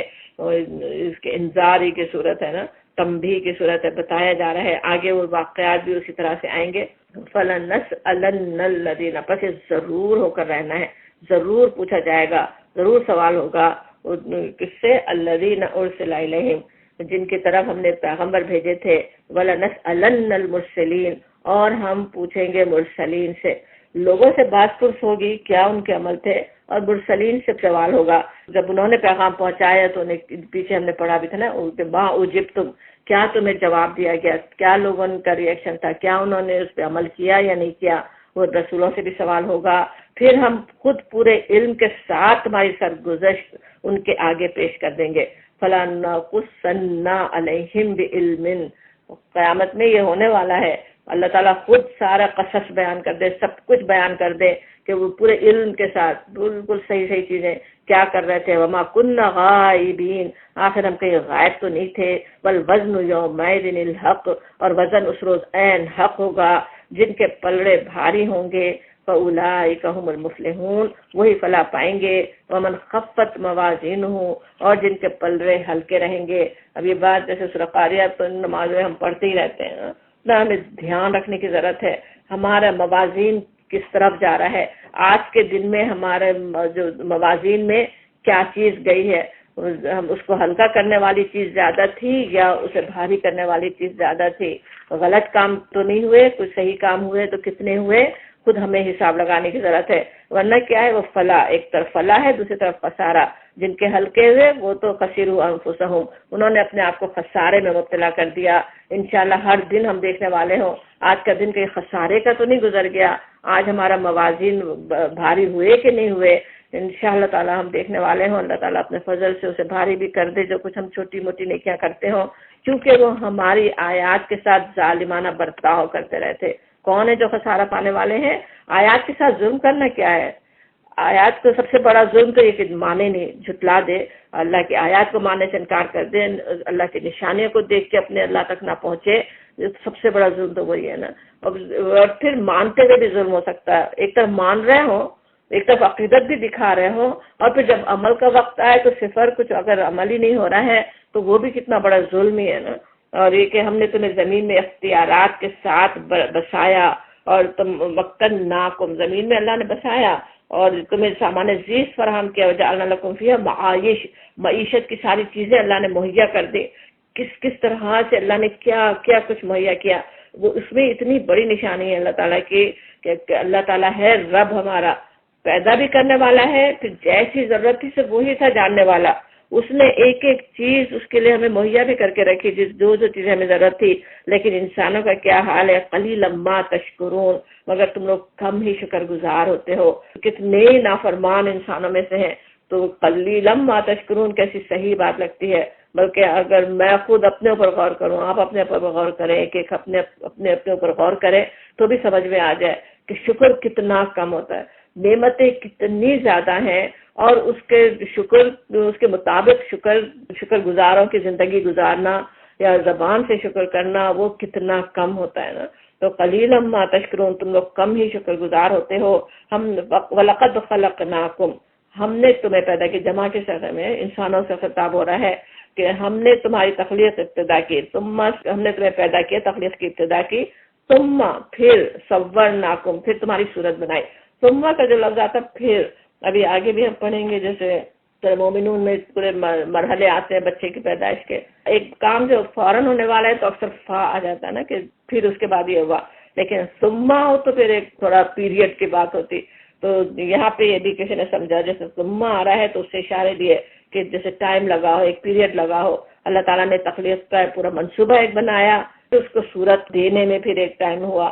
ثم صورناکم، ثم پھر ایک وقفہ، پھر ایک وقت ہوا. قلنا، جب ہم نے کہا للملائکۃ اسجدوا لآدم، کہ ہم نے فرشتوں سے کہا کہ آدم کو سجدہ کرو. سجدہ کرنا کیا تھا؟ فرشتوں کے پاس وقت تو سجدہ ان کو کرنا ہی تھا، وہ بھی ایک ان کا امتحان تھا. اتنی بڑی بڑی طاقتیں رکھنے والوں کو حضرت آدم علیہ السلام کے آگے جھکنا اور سجدہ کرنا تھا. اس سے یہ بھی کہ ملائکہ ہی تو سارے جیسے انتظام دنیا کے چلا رہے ہیں، اور وہ سارے اللہ تعالیٰ نے ساری قوتوں کو انسان کے لیے مسخر کیا، اسے اشرف المخلوقات بنایا. فرشتوں کو ان کی مدد ہی کرنی تھی، جو کام وہ کرنا چاہیں اس کے لیے انہیں آسانیاں ہی دینی تھی. اسے سجدہ کروا دیا گیا اسی کا اظہار کرنے کے لیے. فسجدوا، اور انہوں نے سجدہ بھی سجدہ کر لیا. جیسے فوراً ہی اللہ کا حکم آیا فوراً انہوں نے سجدہ کر لیا. الا ابلیس، مگر ابلیس سجدہ کرنے والوں میں شامل نہ ہوا. دوسری جگہ صاف صاف قرآن نے بتایا بھی کیا کہ وہ جنوں میں سے تھا نا، جنوں میں سے تھا، لیکن لگتا ایسا نا کہ اسے بھی سجدہ کرنا تھا، اسے بھی جھکنا تھا فرشتوں کے ساتھ ہی. سے پوچھا گیا، قال، اللہ تعالیٰ نے پوچھا کہ کس چیز نے تجھے سجدہ کرنے سے روکا جبکہ میں نے تجھے حکم دیا تھا، اور میرے حکم کا انکار کیا؟ تو جواب کیا دیتا ہے؟ قال انا خیر منہ، میں بہتر ہوں اس سے. کیسی شیطانی بات ہے، اس کو یاد رکھنے کی ضرورت ہے. یہ انا خیر منہ، یہی بات سوچے کتنے انسانوں کے نفس میں شیطان ڈال رہا ہوتا ہے نا. میں اس سے بہتر ہوں. کتنا، ہر انسان سے تو میں ہی بہتر ہوں. دوسرے کتنے انسانوں سے جن سے رابطہ ہو رہا ہے، جن سے تعلقات ہے، ان میں کتنوں سے جیسے ہم بہتر ہیں، ہمارا خاندان بہتر ہے، ہم جس جگہ رہتے تھے وہ بہتر ہے، وہ فلاں جگہ کے رہنے والے تو ایسے ہوتے ہیں، ہم اس طرح کے ہیں، ہمارا خاندان میں تو ایسے بہت تعلیم یافتہ لوگ ہیں، ہم کتنے بہتر ہیں، ہماری صورتیں کیسی ہے، ہمارا رنگ کیسا ہے. کتنی چیزوں کے لیے اپنے آپ کو بہتر انسان سمجھ رہا ہوتا. اور بہتر بھی کس چیز پہ؟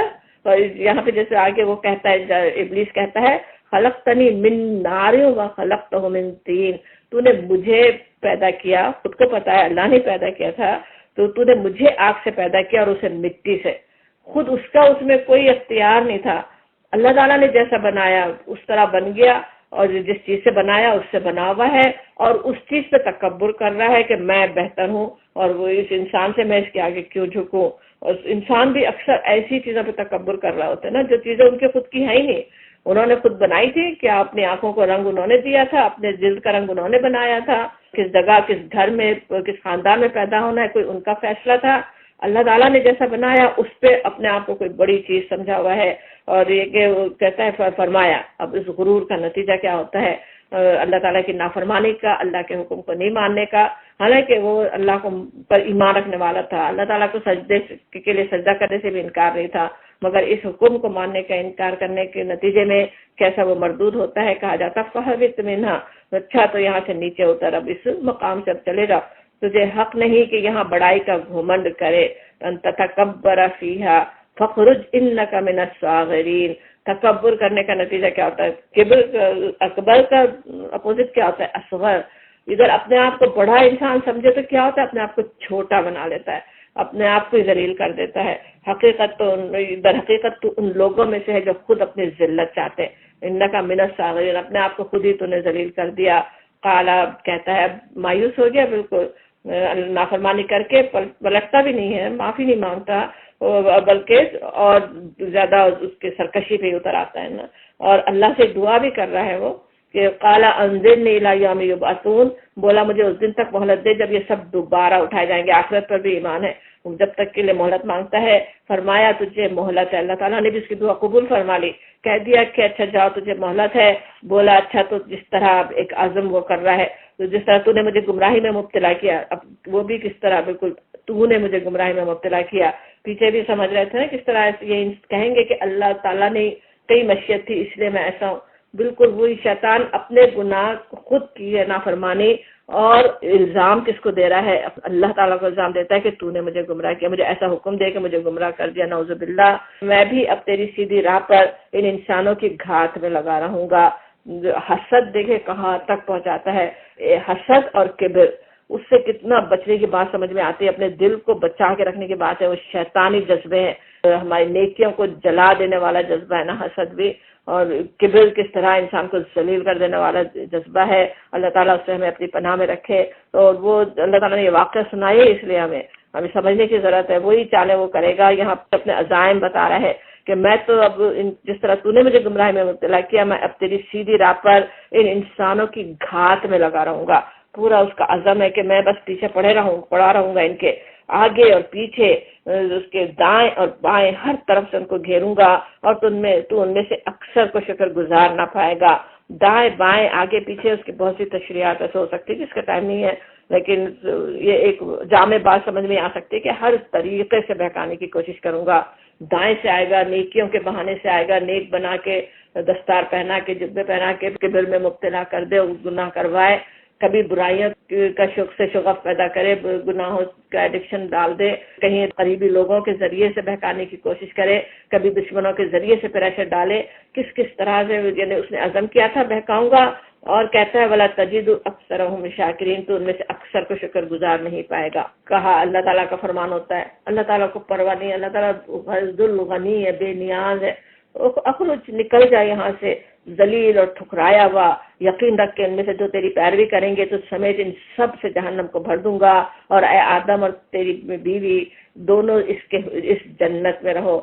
یا آدم کہا جاتا ہے آدم علیہ السلام کو، جیسے ذمہ داری دی جا رہی ہے، جاؤ اپنا گھر بناؤ، رہو اپنی بیوی کے ساتھ، دونوں اس جنت میں رہو، جہاں جس چیز کو تمہارا جی چاہے کھاؤ، ہر چیز ہے تو شی تمہارا، مگر ولا تقربا هذه الشجرة، ایک درخت کہہ دیا گیا وہاں نہیں جانا ورنہ ظالموں میں سے ہو جاؤ گے۔ اور ایک ہی چیز مناتی، حرام چیز جیسے پیچھے سمجھ رہے تھے تھوڑی سی چیزیں حرام ہے، اسی طرح ایک ہی چیز کو روک کے اللہ تعالیٰ نے پورا پریکٹیکل کروا دیا وہاں پہ انسان کے لیے، کہ دیکھ لے کس طرح شیطان کوشش کرے گا، کیسے بہکانے کی کوشش کرے گا، بالکل وہی چیز دنیا میں پیش آنی تھی آگے، اور وہ کیا کرتا ہے فوسوس لہما، فوسوسہ سے سمجھ میں آتا ہے یہاں پہ، دوسری جگہ تو ایسا لگتا ہے جیسے شیطان سامنے آ کے بات کر رہا ہو، کس طرح اس نے بہکایا اللہ تعالیٰ جانتا ہے، جس طرح آج انسانوں کے دلوں میں وسوسے ڈالتا ہے اس طرح ہی ڈالا ہو، یا اس وقت حضرت آدم علیہ السلام دیکھ سک رہے ہو کوئی خیر خواہ بن کے آیا ہو واللہ عالم، لیکن وسوسہ کہتے ہو تو بار بار آیا، بار بار اس نے کوشش کی اور ان کو بہکایا، اور کیا کیا تاکہ ان کی شرمگاہیں جو ایک دوسرے سے چھپائی گئی تھی ان کے سامنے کھول دے، یہ اس کی پہلی کوشش تھی، اور آج بھی سوچے آخری کوشش بھی وہی ہوتی ہے، انسانوں کو ننگا کر دے، انسانوں کو کیسے کیسے فیشن نکال دے کہ کپڑے پہن کے بھی ننگے نظر آئیں، ایک جسم کا ایک ایک کرب اور ہر چیز بالکل نمایاں ہو کر لوگوں کو پھسلوانے کا باعث بن جائے، اور یا بالکل ہی کم سے کم کپڑے پہننے کا شوق پیدا کر دے، تو وہی کام اس نے اس کو بھی کیا کہ ان کی جو شرمگاہیں جو ایک دوسرے سے چھپائی گئی تھی ان کے سامنے کھول دے۔ اس نے ان سے کہا تمہارے رب نے جو تمہیں اس درخت سے روکا ہے اس کی وجہ سوائے اس کے کچھ نہیں کہ تم فرشتے بن جاؤ۔ اسے پتا تھا کہ اگر صرف یہ کہے کہ اللہ کی کوئی بات نہیں ہوتی تم کھا لو، اللہ کے منع کرنے سے کیا ہوتا ہے، حضرت آدم علیہ السلام ماننے والے نہیں تھے، وہ خیر خواہ بن کے آتا ہے، بالکل وہی طریقہ دنیا میں بھی کہ بہکانے کا، اس کے خیر خواہ بن کے کچھ اچھی بات سمجھ کری نیکی سمجھا کر ہی اس کو بہکانے کی کوشش کرے، یا تمہیں ہمیشگی کی زندگی حاصل نہ ہو جائے، اور اس نے قسم کھا کے کہا، ویسے بھی ماننے والے نہیں تھے جلدی، قاسمہما آتا ہے وہ بھی جیسے بار بار قسمیں کھائی ہوں، اور اپنی خیر خواہی کا یقین دلایا کہ میں ان سے کہا میں تمہارا سچا خیر خواہ ہوں، اس طرح دھوکہ دے کر وہ ان دونوں کو رفتہ رفتہ اپنے ڈھک کر لے آیا۔ بالکل ایسے ہی انسان دنیا میں بھی گناہ میں جاتا ہے نا، آہستہ آہستہ بہکاتا رہتا ہے، پہلے خیال ڈالا، پھر کچھ کو اس کی ضرورت نظر آ رہی ہے پھر کوئی اور ترغیب دے رہا ہے، پھر کہیں کچھ اور ہو رہا ہے، آہستہ آہستہ ڈھپ پہ لے آیا. یہ سب چیزیں سب پڑھتے ہوئے ہمیں اصل وہی سمجھنے کی ضرورت ہے. عام دنیا کے جب زندگی میں جس طرح شیطان ہم پہ کوششیں کر رہا ہو، اس کی چالیں ہم سمجھنے والے ہوں، آخرکار جب انہوں نے اس درخت کا مزہ چکھا، یعنی حضرت آدم و حضرت حوا نے، تو ان کے سطر ایک دوسرے کے سامنے کھل گئے اور وہ اپنے جسم کو جنت کے پتوں سے ڈھانکنے لگے. یہ فطرت ہے انسان کی، وہ چھپانا چاہتا ہے. جانوروں کی طرح نہیں پیدا کیا جنہیں پہلے لباس دے کے پیدا کیا گیا. اللہ نے سوآت دی ہے انسان کو، انہیں چھپانے کا جذبہ دل کے اندر رکھا ہے. وہ فوراً ہی جنت کے پتوں سے اپنے آپ کو ڈھانکنے لگے. تب ان کے رب نے انہیں پکارا، کیا میں نے تمہیں اس درخت سے نہ روکا تھا اور نہ کہا تھا کہ شیطان تمہارا کھلا دشمن ہے؟ قالا، دونوں بول اٹھے. دونوں نے کیا دعا کی؟ پیچھے سے بقرہ میں ہم نے پڑھا تھا کس طرح اللہ تعالیٰ سے انہوں نے کلمات سیکھے، اور وہ کلمات یہاں بتا دیے جا رہے ہیں. ربنا ظلمنا انفسنا، ہمیں بھی اپنے گناہوں پہ معافی مانگنے کے لیے بہترین دعا کہ اے رب، ہم نے اپنے اوپر ستم کیا، اپنے اوپر ظلم کیا. وَإِن لَّمْ تَغْفِرْ لَنَا، اگر تو نے ہم سے درگزر نہ فرمایا، وَتَرْحَمْنَا، اور رحم نہ کیا، تو لَنَكُونَنَّ مِنَ الْخَاسِرِينَ، ہم تباہ ہو جائیں گے، خسارہ پانے والا میں سے ہوں گے. فرمایا اتر جاؤ. یہاں پہ کہا نہیں گیا لیکن سورہ بقرہ میں ہم پڑھا ہے کہ معافی بھی ہو گئی، اللہ تعالیٰ نے معاف کر دیا تھا. اور پھر کہا تھا کہ اتر جاؤ، تم ایک دوسرے کے دشمن ہو اور تمہارے لیے خاص مدت تک زمین ہی میں جائے قرار اور سامان زیست ہیں. دشمن ہونا کسی نے کچھ اور بھی سمجھا، لیکن اصل تو انسان اور شیطانی کی دشمنی کی بات ہو رہی ہے کہ دنیا میں مستقر ہوا متاع الہی، دنیا میں تھوڑی دیر ٹھہرنا ہوگا، مستقر ہوگا، فائدے دنیا میں ہوں گے، متاع ہے تھوڑی دیر کی. اور یہ کہ فرمایا قالا فیہا تحیون فیہا تموتون، وہیں تم کو جینا اور وہیں مرنا ہے. ومنہا تخرجون، اور اسی میں سے تم کو آخرکار نکالا جائے گا. اس زمین میں اللہ تعالیٰ نے بھیج دیا، اس زمین میں آدم علیہ السلام کو پیدا ہی زمین کے لیے کیا گیا تھا، اور اب یہیں رہنا بسنا، یہیں اس میں زمین کے اندر جانا ہے، یہیں سے نکلنا ہے. یا بنی آدم، اب یہ واقعہ سنا کر کس طرح شیطان نے دشمنی کی، کیسے لباس اتارے، کس طرح اللہ کی نافرمانی کروائی. اب انسان سب یا بنی آدم ہی کہا جا رہا ہے. تمہارے باپ کے ساتھ جس نے جو دشمنی کی تھی، وہ اب اسے آدم کی اے اولاد ذرا سوچو، ہم نے تم پر لباس نازل کیا ہے. انزلنا، اللہ تعالیٰ نے خاص طور پہ لباس کیسا پیدا کیا انسان کے لیے کہ وہ لباس بنا سکے، آسانی کے ساتھ پہن سکے. کیا کیا چیزیں، کیسے کیسے مٹیریل اللہ تعالیٰ نے دیے، انسان کو عقل دی کہ اس سے بہترین طریقے سے لباس بنائے اور تمہارے نازل کیا تاکہ تمہارے جسم کے قابل شرم حصوں کو ڈھاکے. اور پہلا اس کا مقصد لباس کا سب سے پہلا مقصد کہ سوآت کو ڈھانکنا، سطر کو ڈھانکنا، اور یہ کہ اور تمہارے لیے جسم کی حفاظت، پھر حفاظت کے لیے زینت کا بھی ذریعہ ہو، پھر زینت کے لیے بھی. اور بہترین لباس تقویٰ کا لباس ہے. لباس تقویٰ ذالک خیر ذالک من آیات اللہ لعلہم یذکرون. اور اس کو ابھی لباس کا بھی آیات، یہ اللہ کی نشانیوں میں سے ایک نشانی ہے. کتنی بڑی نشانی ہے. اللہ تعالیٰ نے بس دنیا میں انسان ایسے ہی نہیں پیدا ہو گیا، ایسے ہی دنیا نہیں مل گئی. کس طرح اللہ تعالیٰ نے پیدا کیا ہے، انسان کی جیسی ضرورت ہے، اندر شرم رکھی ہے کہ وہ اپنا ظاہر نہیں کرنا چاہتا جسم دوسروں پہ، اور اس کے لیے ویسے لباس بھی اللہ تعالیٰ نے اتارے.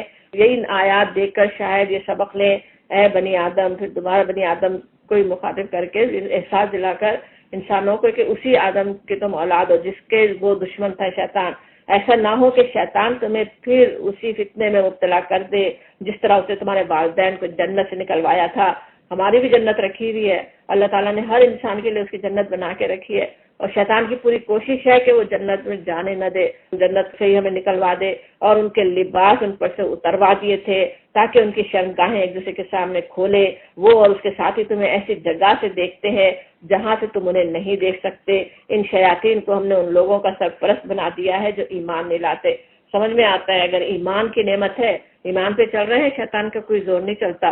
وہ لوگ جو ایمان نہیں لاتے ان کے سرپرست شیاطین بن جاتے ہیں. یہ لوگ جب کوئی شرمناک کام کرتے ہیں تو کہتے ہیں ہم نے اپنے باپ دادا کو اسی طریقے پر پایا ہے، اتنے بھی شرمناک کام کرتے تھے کہ بالکل ننگے ہو کر نعوذ باللہ کعبے کا طواف کرتے تھے کہ وہ جیسے لباس گناہ سے آلودہ ہے وہ اتار دیں اور بغیر اس کے کریں. تو اور یہ بہانہ کیا کہ ہمارے باپ دادا کرتے آ رہے تھے. اللہ تعالیٰ فرماتے ہیں کہ اور اللہ کہتے ہیں اللہ ہی نے ایسا ہمیں کرنے کا حکم دیا. کہو اللہ بے حیائی کا حکم کبھی نہیں دیا کرتا. لا یامر بالفحشاء، سمجھنے کی بات ہے. فحش جو اللہ کا حکم نہیں ہو سکتا. جس چیز میں بھی بے حیائی ہو وہ اللہ کو ناپسند ہے. سر کیا تم اللہ کا نام لے کر وہ باتیں کہتے ہو جن کے متعلق تمہیں علم نہیں کہ وہ اللہ کی طرف سے ہے؟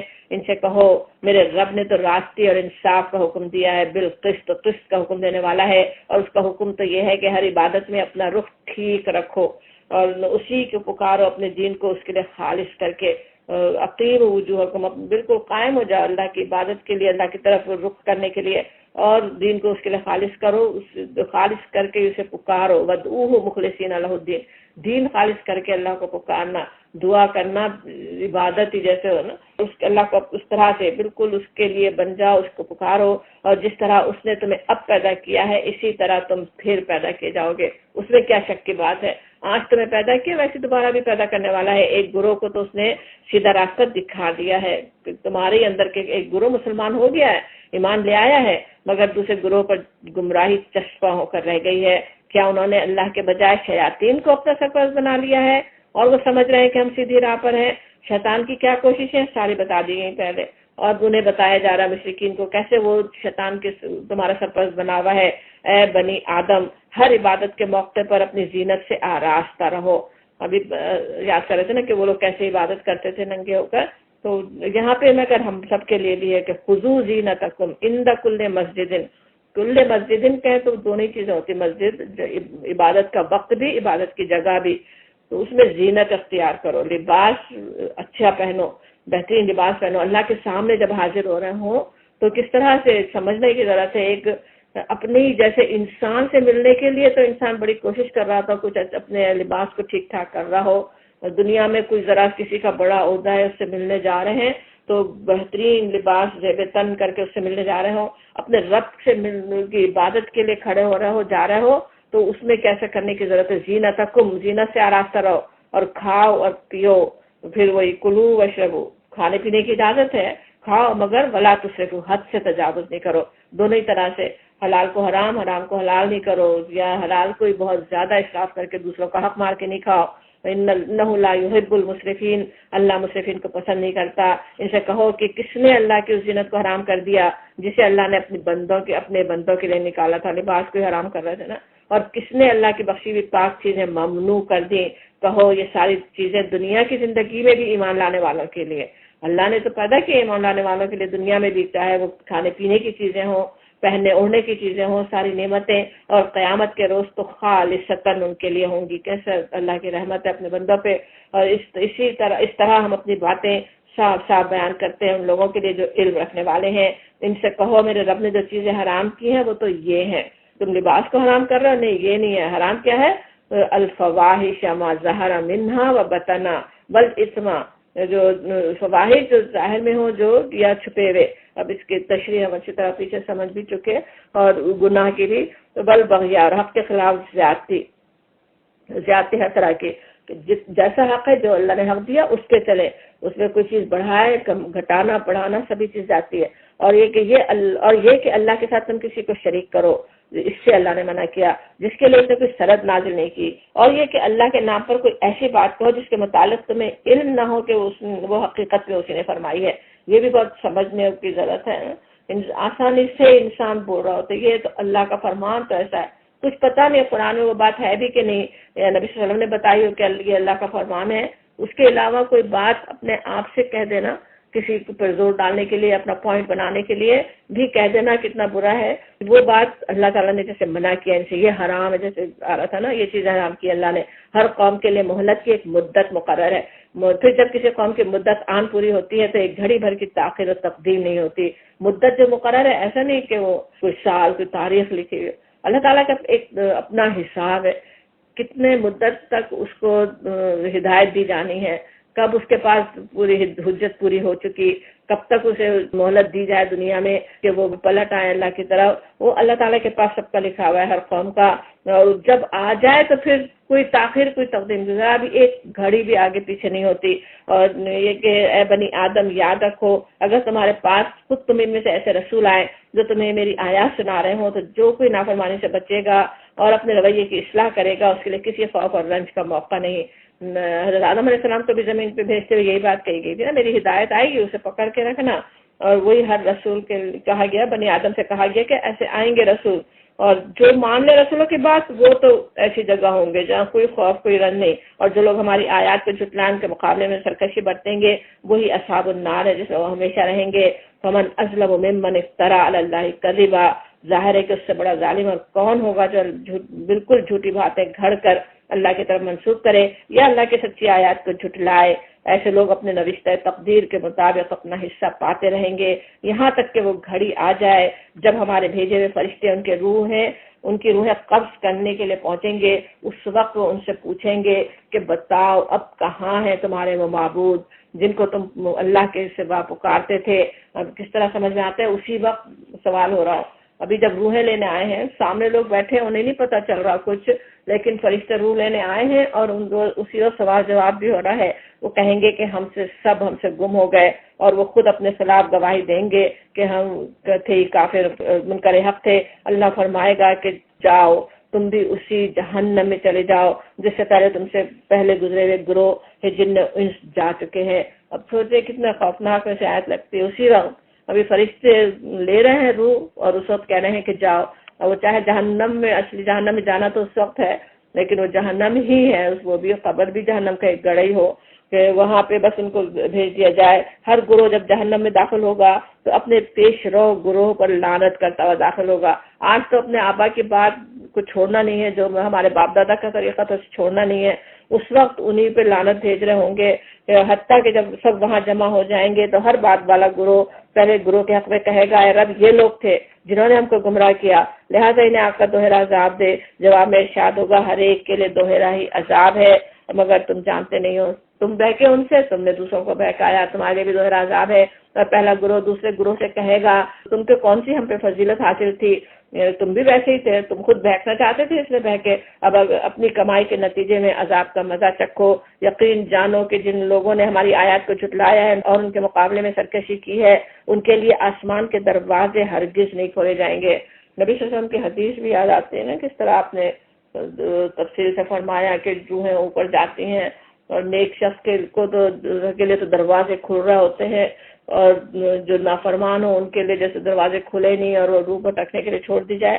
اور یہاں بھی کہا جا رہا ہے آسمان کے دروازے ہرگز نہیں کھولے جائیں گے، اور ان کے لیے جنت میں جانا اتنا ہی ناممکن ہے جتنا سوئی کے ناکے سے اونٹ کا گزرنا۔ اب ظاہر ہے وہ گزر نہیں سکتی، محاورہ ہی ہے ویسے ہے، لیکن حقیقت بھی یہی ہے نا کہ سوئی کے ناکے سے اونٹ گزر ہی نہیں سکتا، تو بالکل اتنا ناممکن ہے جنت میں جانا۔ کس کا؟ جو کذبوا بآیاتنا واستکبروا عنہا، جنہوں نے اللہ کی آیات کو جھٹلایا اور اس کے مقابلے میں تکبر کیا۔ اس کے مقابلے میں تکبر کیا ہوتا ہے؟ اپنی اوپینین زیادہ عزیز تھی، اپنی رائے زیادہ عزیز تھی، کہ جو ہم چلتے آ رہے ہیں، جو ہم کام کر رہے ہیں وہ زیادہ صحیح ہے، وہی ہم کریں گے، وہ تکبر ہے نا۔ اللہ کی آیات کے مقابلے میں ایسا تکبر جو کرے ان کے لیے ایک بات کہی جاتی ہے کہ وہ جنت میں ان کا داخلہ ناممکن ہے۔ مجرموں کو ہمارے ہاں ایسا ہی بدلہ ملا کرتا ہے، ان کے لیے تو جہنم کا بچھونا ہوگا، لہم من جہنم مہاد ومن فوقہم غواش، اوپر بھی جہنم ہی ان کا اوڑھنا بھی ہوگا، ان کے اوپر بھی جہنم۔ اللہ تعالیٰ اس سے پناہ میں رکھے۔ اللہم انا اعوذ بک من النار وکذالک نجزی الظالمین، یہ وہ جزا ہے جو ہم ظالموں کو دیا کرتے ہیں۔ اور اس کے مقابلے میں والذین آمنوا وعملوا الصالحات، جو ایمان لائے جنہوں نے نیک کام کیے، اس باب میں ہم ہر ایک کو اس کی استطاعت کے مطابق ذمہ دار ٹھہراتے ہیں۔ لا نکلف نفسا الا وسعها، جتنی اس میں وسعت تھی اللہ تعالیٰ جانتا تھا، کسی نے پوری کوشش کی، کتنی اس سے نیکیاں ہوئی اللہ تعالیٰ جانتا تھا اس میں کتنی وسعت تھی، اسی کے مطابق معاملہ ہونے والا ہے۔ اولئک اصحاب الجنہ، جس نے بھی جو ایمان لائے نیک اعمال کی کوشش کرتے رہے، نیک اعمال کرتے رہے، وہ اصحاب الجنہ ہے اور وہ اس میں ہمیشہ رہیں گے۔ اور ایک اور خوشخبری یہاں پہ دی جاتی کہ وَنَزَعْنَا مَا فِي صُدُورِهِم مِّن غِلٍّ، کہ ان کے دلوں میں جو کچھ کدورت ہوگی ہم اسے نکال دیں گے۔ دنیا میں تو ہو سکتا ہے نا کچھ، دو بہت ہی نیک ہی لوگ ہیں، دونوں ہی اللہ سے محبت کرنے والے ہیں، لیکن ایک ہی جیسے کام دنیا میں کر رہے ہوتے، کبھی اس کی وجہ سے کچھ کشمکش دل میں آ جائے، یا غلطیاں بھی انسان کرتے ہیں اس کی وجہ سے کچھ دل میں رنجش آ جائے، وہ اللہ تعالیٰ وہاں پہ ساری صاف کر دے گا۔ ایسا نہیں ہوگا کہ وہاں جن سے دنیا میں دل اتنا صاف نہیں تھا وہاں انہیں انعامات پاتے ہوئے دیکھ کے تکلیف ہو، نہیں، دل صاف ہو چکے گا، وہاں پہ داخل ہونے سے پہلے ہی ساری قدرت اللہ تعالیٰ خود دلوں سے نکال دے گا۔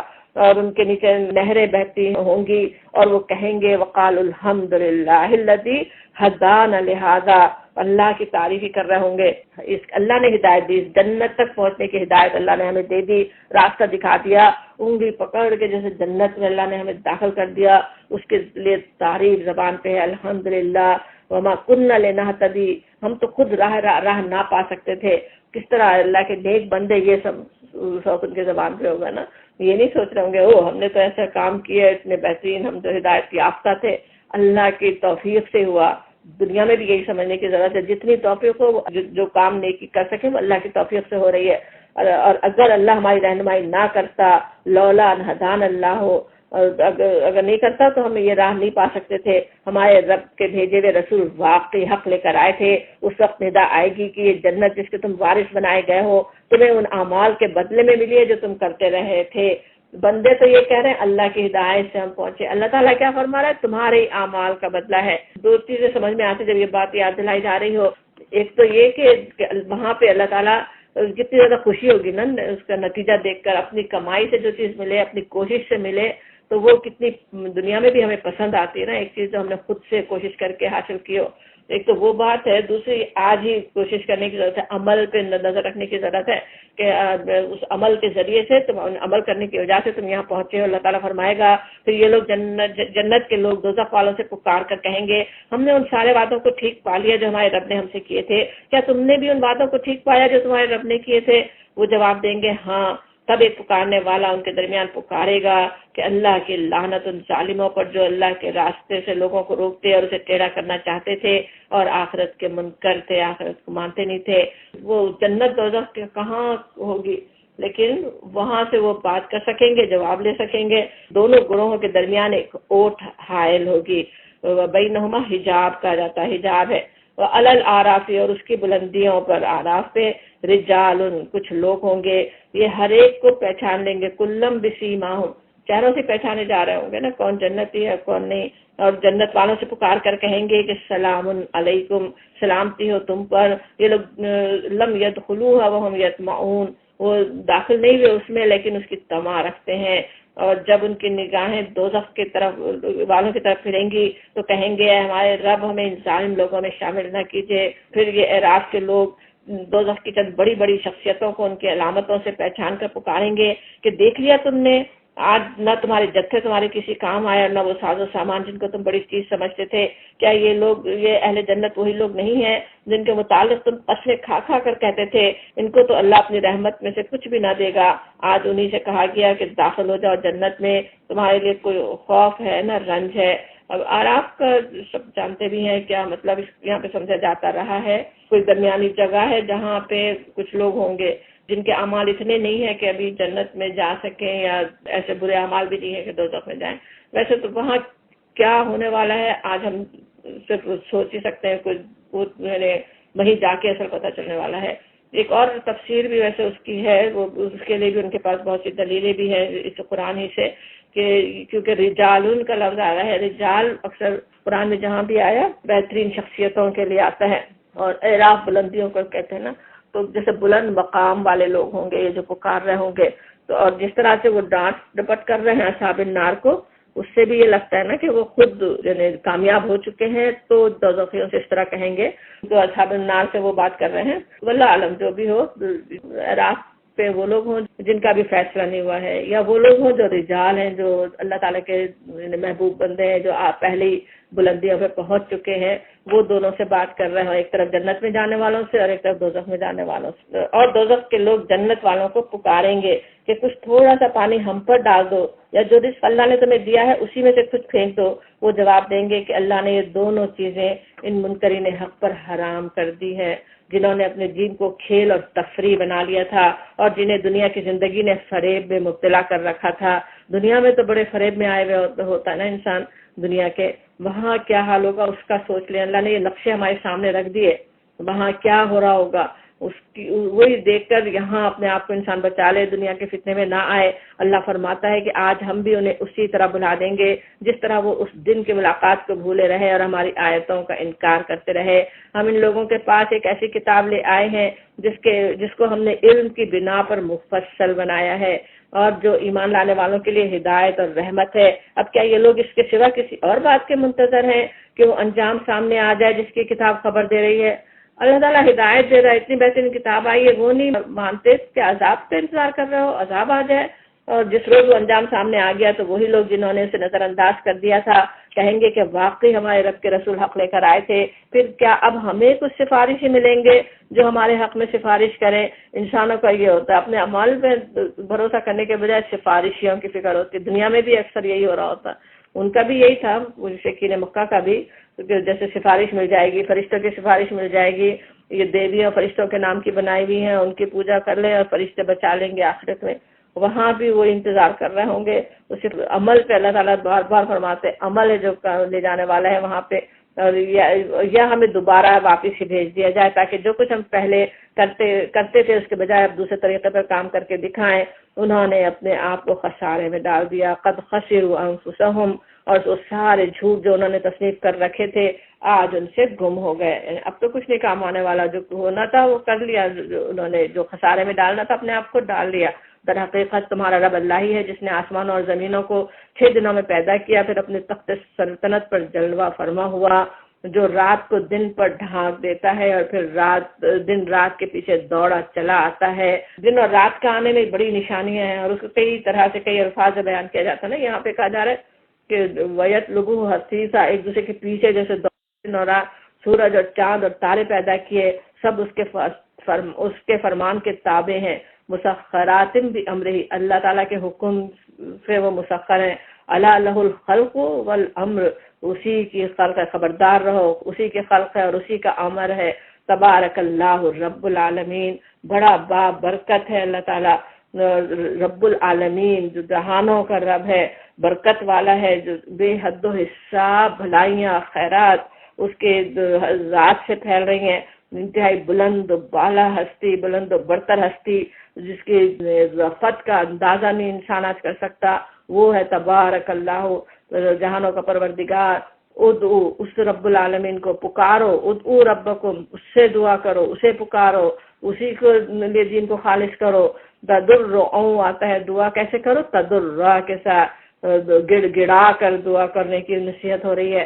وہ خفیہ اور چپکے چپکے، زور سے کرنا بھی منع نہیں ہے، لیکن خفیہ دعا جو ہے وہ کیسے خالص ایک اللہ کے لیے ہوتی ہے نا، اور بہت قبول ہونے والی دعاؤں کا بھی ہم دیکھتے ہیں، جیسے حضرت زکریا کے لیے آتا ہے کس طرح اس نے چپکے چپکے اپنے رب کو پکارا، تو چپکے چپکے پکارنا اپنے رب کو، اپنے دین جیسے خالص اللہ کے لیے ہو جاتا ہے نا، اس طرح سے اپنے رب کو پکارو۔ دعا مانگنا ہی کس طرح ہوتا ہے، انسان جیسے اس کو رب مانتا ہے، جانتا ہے اللہ تعالیٰ ہی عزیز الحکیم ہے، اللہ تعالیٰ ہی سب کچھ کرنے والا ہے، اس کو پکارے۔ انہ لا یحب المعتدین، وہ حد سے گزرنے والوں کو پسند نہیں کرتا۔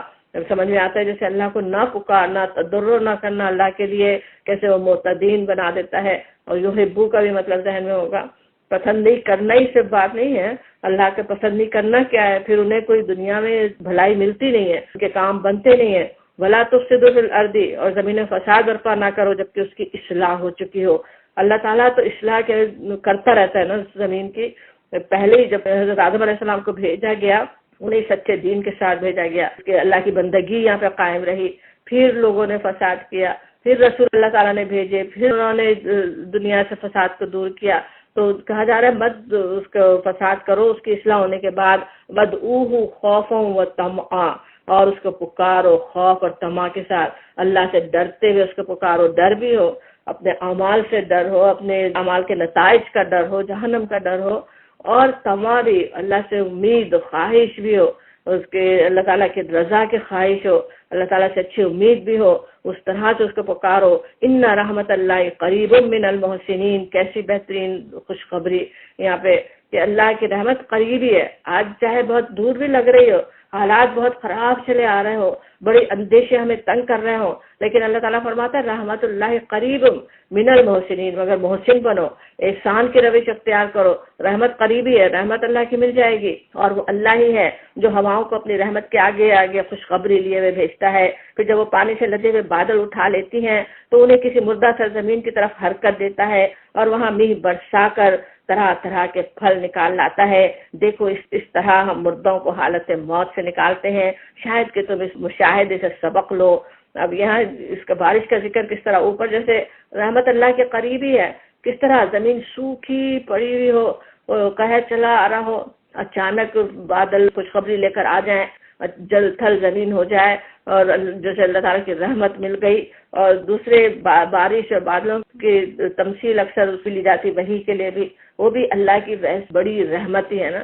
جیسے انسانیت مردہ ہو رہی ہوتی ہے، لوگ اپنے اللہ کو بھول چکے ہوتے ہیں، زمین کو فساد سے بھر رہے ہوتے ہیں، اور اللہ کے رسول اللہ کی کتاب جب آتی ہے تو ویسی رحمت پھیل جاتی ہے. مردہ زمین جیسے پھل نکال لاتی ہے، ویسی اس مردہ انسانیت میں سے وہ بہترین انسانوں کے جوہر نکل آتے ہیں.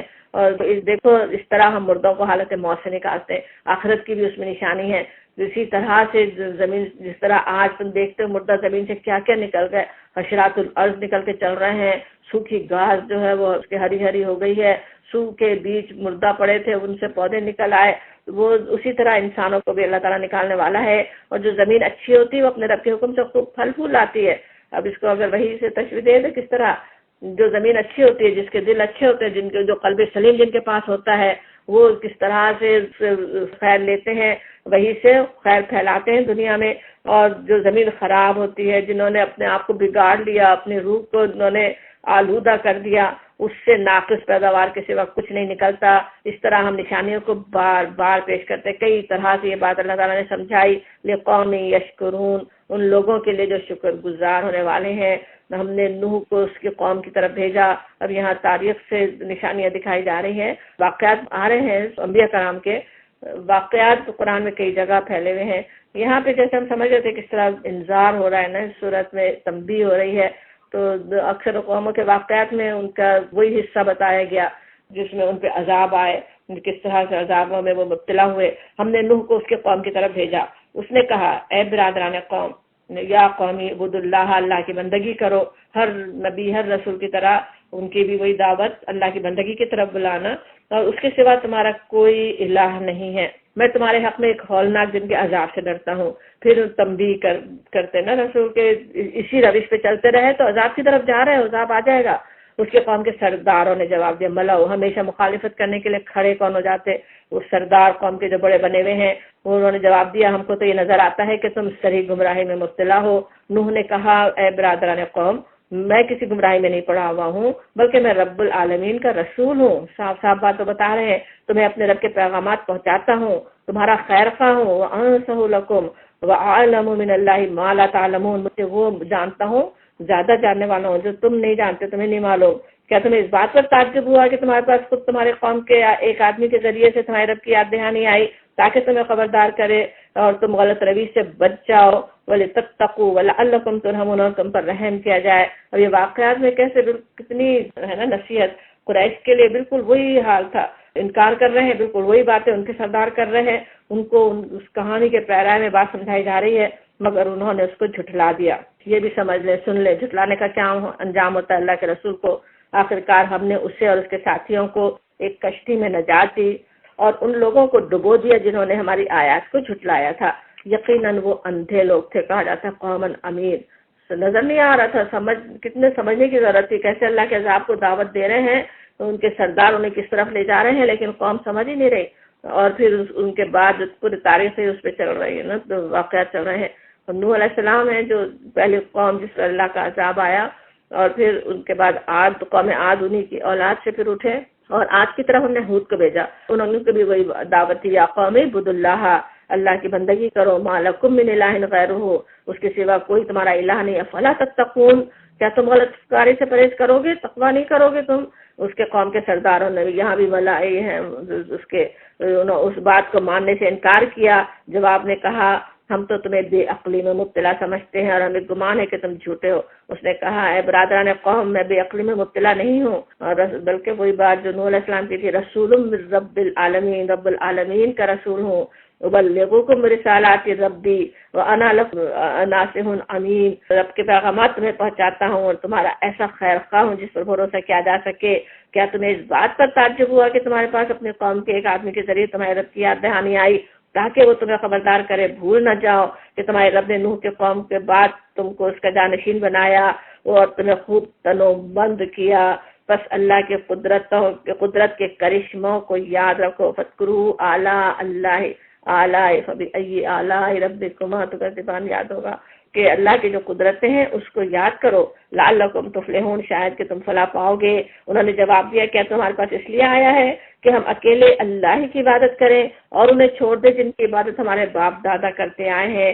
اچھا تو لیا وہ عذاب جس کی تو ہمیں دھمکی دیتا ہے اگر تو سچا ہے. اب اس واقعے میں بھی بالکل کس طرح ان کے قریش کی کہانی جیسے بیان ہو رہی ہو. اس نے کہا تمہارے رب کی پھٹکار تم پر پڑ گئی اور اس کا غضب ٹوٹ پڑا. کیا تم مجھ سے ان ناموں پر جھگڑتے ہو جو تم نے اور تمہارے باپ دادے نے رکھی ہے؟ اللہ کے ساتھ جن کو شریک کر رہے ہو وہ کیا ہے؟ صرف نام ہے نا. اب جو انہوں نے لات و منات اور کیا کیا دیویوں کے نام رکھے بس نام ہے، اس کے پیچھے کچھ بھی تو نہیں ہے، کوئی چیز ہی نہیں ہے. مٹی سے خود ہی بیٹھ کے بت بنائے ہیں. بالکل اسی طرح انسانوں کا بھی کوئی اگر کچھ نام رکھ لے کہ فلاں مدد کرنے والا ہے یا فلاں بہت بڑا داتا ہے یا فلاں کچھ ہے، وہ بھی بس نام ہے، اس کے پیچھے کچھ بھی نہیں. کہ فی اسماء سمیتموہا انتم و آباؤکم، تم نے تمہارے باپ دادا نے بس نام رکھ دیے، اللہ نے کوئی سند نازل نہیں کی. اچھا تو تم بھی انتظار کرو، میں بھی تمہارے ساتھ انتظار کرتا ہوں. مانگ رہے تھے نا عذاب لا کے دکھاؤ، نبی اللہ کے کہہ دیتے ہیں اچھا انتظار کرو میں بھی کرتا ہوں، دیکھیں اللہ تعالیٰ کیا کرتا ہے. آخرکار ہم نے اپنی مہربانی سے ہود اور اس کے ساتھیوں کو بچا لیا اور ان لوگوں کی جڑ کاٹ دی. وقطعنا دابر الذین کذبوا بآیاتنا، اور وہ وما کانوا مؤمنین، وہ ایمان لانے والے ہی نہیں تھے. اور پھر ان کی اولاد میں سے اب اس میں سے جو بچتے ہیں بقیہ کچھ عرصے تک دنیا میں اصلاح جو چلتی ہے تو اللہ کی بندگی پہ قائم رہے. پھر وہ نسلیں کچھ گزرتی ہیں بھول جاتے ہیں، پھر انہیں جیسے دوسری نسل پھر اٹھی تو قوم سمود بھی اپنے زمانے میں خوب مشہور ہوئی. قوم عاد کے بھی ان کی طاقت، ان کا تن و من جیسے پیچھے بھی کہا گیا وہ تھے، اور قوم سمود کو بھی اللہ تعالیٰ نے کیسی کیسی صلاحیتیں دی تھی. اور ان کی اور نافرمانیاں کرنے والے تو وَإِلَىٰ ثَمُودَ أَخَاهُمْ صَالِحًا، اللہ تعالیٰ نے ان کے بھائی صالح کو ان کے طرف بھیجا اور ان کی بھی وہی دعوت یا قومی عبدوا اللہ، انہوں نے کہا مَا لَكُم مِّنْ إِلَٰهٍ غَيْرُهُ، اور اس کے سوا کوئی تمہارا الہ نہیں.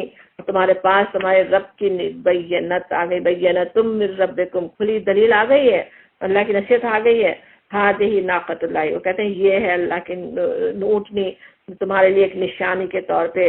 اب اونٹنی کس طرح سے آئی قرآن میں کہیں یہ نہیں لکھا ہوا ہے کہ کس طرح سے وہ آ گئی، چاہے وہ کوئی اونٹنی کو اشارہ کیا ہو کہ وہ اتنا کھانے اور پینے والی تھی کہ ایک ہی دن میں پورا کنویں کا کھا لے، پورا اس کو کھیت ان کے چرتی رہے، چراگاہیں چر لے، یا پھر خاص طور پہ اللہ نے پیدا کی. زیادہ امکان اس کا ہی نظر آتا نا کہ نشانی بننے کے لیے معجزے کے طور پر ہی وہ آئی.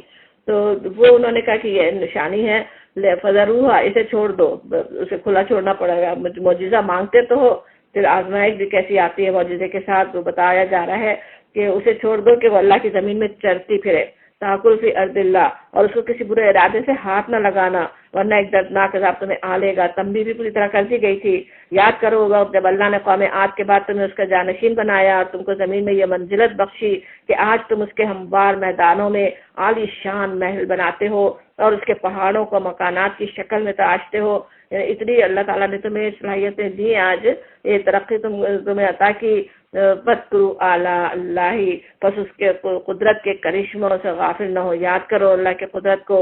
وَلَا تَعْثَوْا فِي الْأَرْضِ مُفْسِدِينَ، اور زمین میں فساد برپا نہ کرو.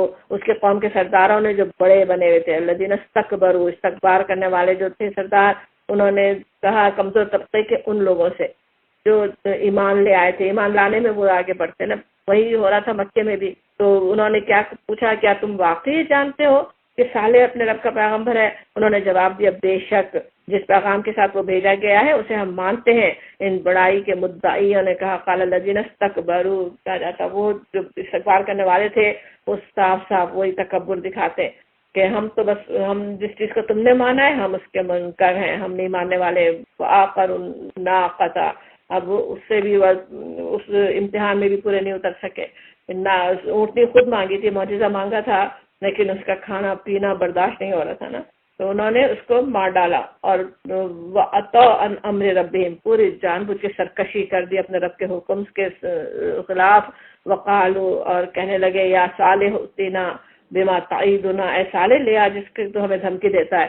اب ایک گناہ کرتے ہیں تو اور گناہ پہ جیسے شیر انسان ہو جاتا ہے نا. پہلے تو ڈر رہے تھے، کافی عرصہ برداشت کیا تھا اونٹنی کو، لیکن اب کاٹنے کی ہمت، اس کو مارنے کی ہمت ہو گئی، تو اب سالے سے بھی کہتے ہیں، مارتے عذاب آتا ہوا ان کو نظر نہیں آیا نا اس وقت، تو کہتے ہیں کہ لیا وہ عذاب جو جسے تو ہمیں دھمکی دیتا ہے، اگر تو واقعی پیغمبروں میں سے ہے، آخر کار ایک دہلا دینے والی آفت نے انہیں آ لیا۔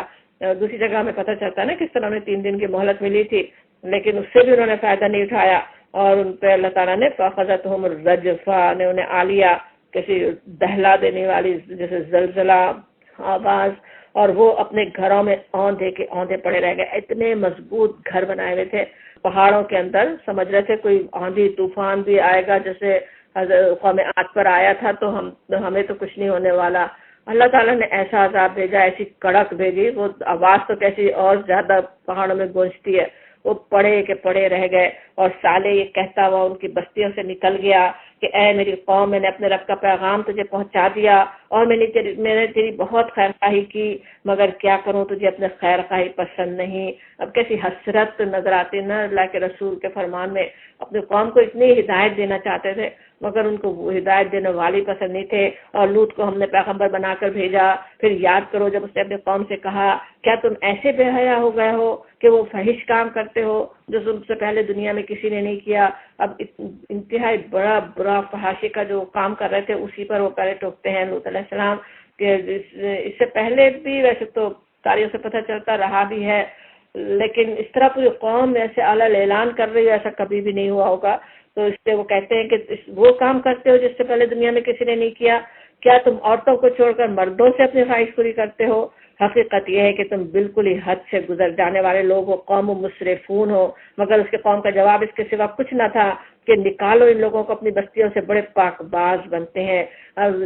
گناہ دیکھیں، ایک تو گناہ سمجھ کے کریں تو پھر بھی پلٹنے کے امکانات ہوتے ہیں نا، ایک گناہ اتنے دھڑلے سے کر رہے ہوں، اور بالکل وہی صورت آج بھی نظر آتی ہے نا کہ اس کو ماننے کو تیار نہیں کہ وہ گناہ ہے، اس کو پروموٹ کر رہے ہوں اور اس کے حقوق پہ حقوق مانگ رہے ہوں، اور اس کو بلکہ پھیلانے کی کوشش کر رہے ہوں اس چیز کو۔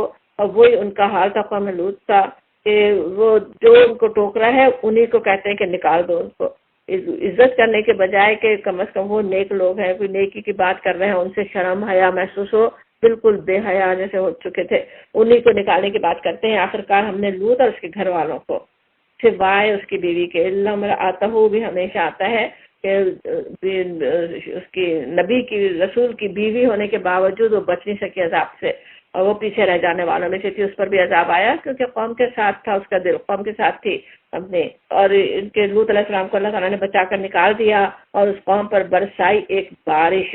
دوسری جگہ اس سے پتہ چلتا نا وہ بارش کیسی، پتھروں کی بارش تھی۔ پھر دیکھو کہ ان مجرموں کا کیا انجام ہوا۔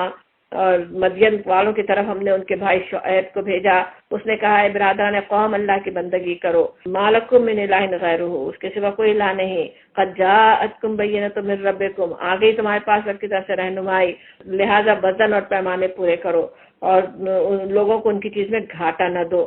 اب یہ ان کی تجارت خوب چمک رہی تھی۔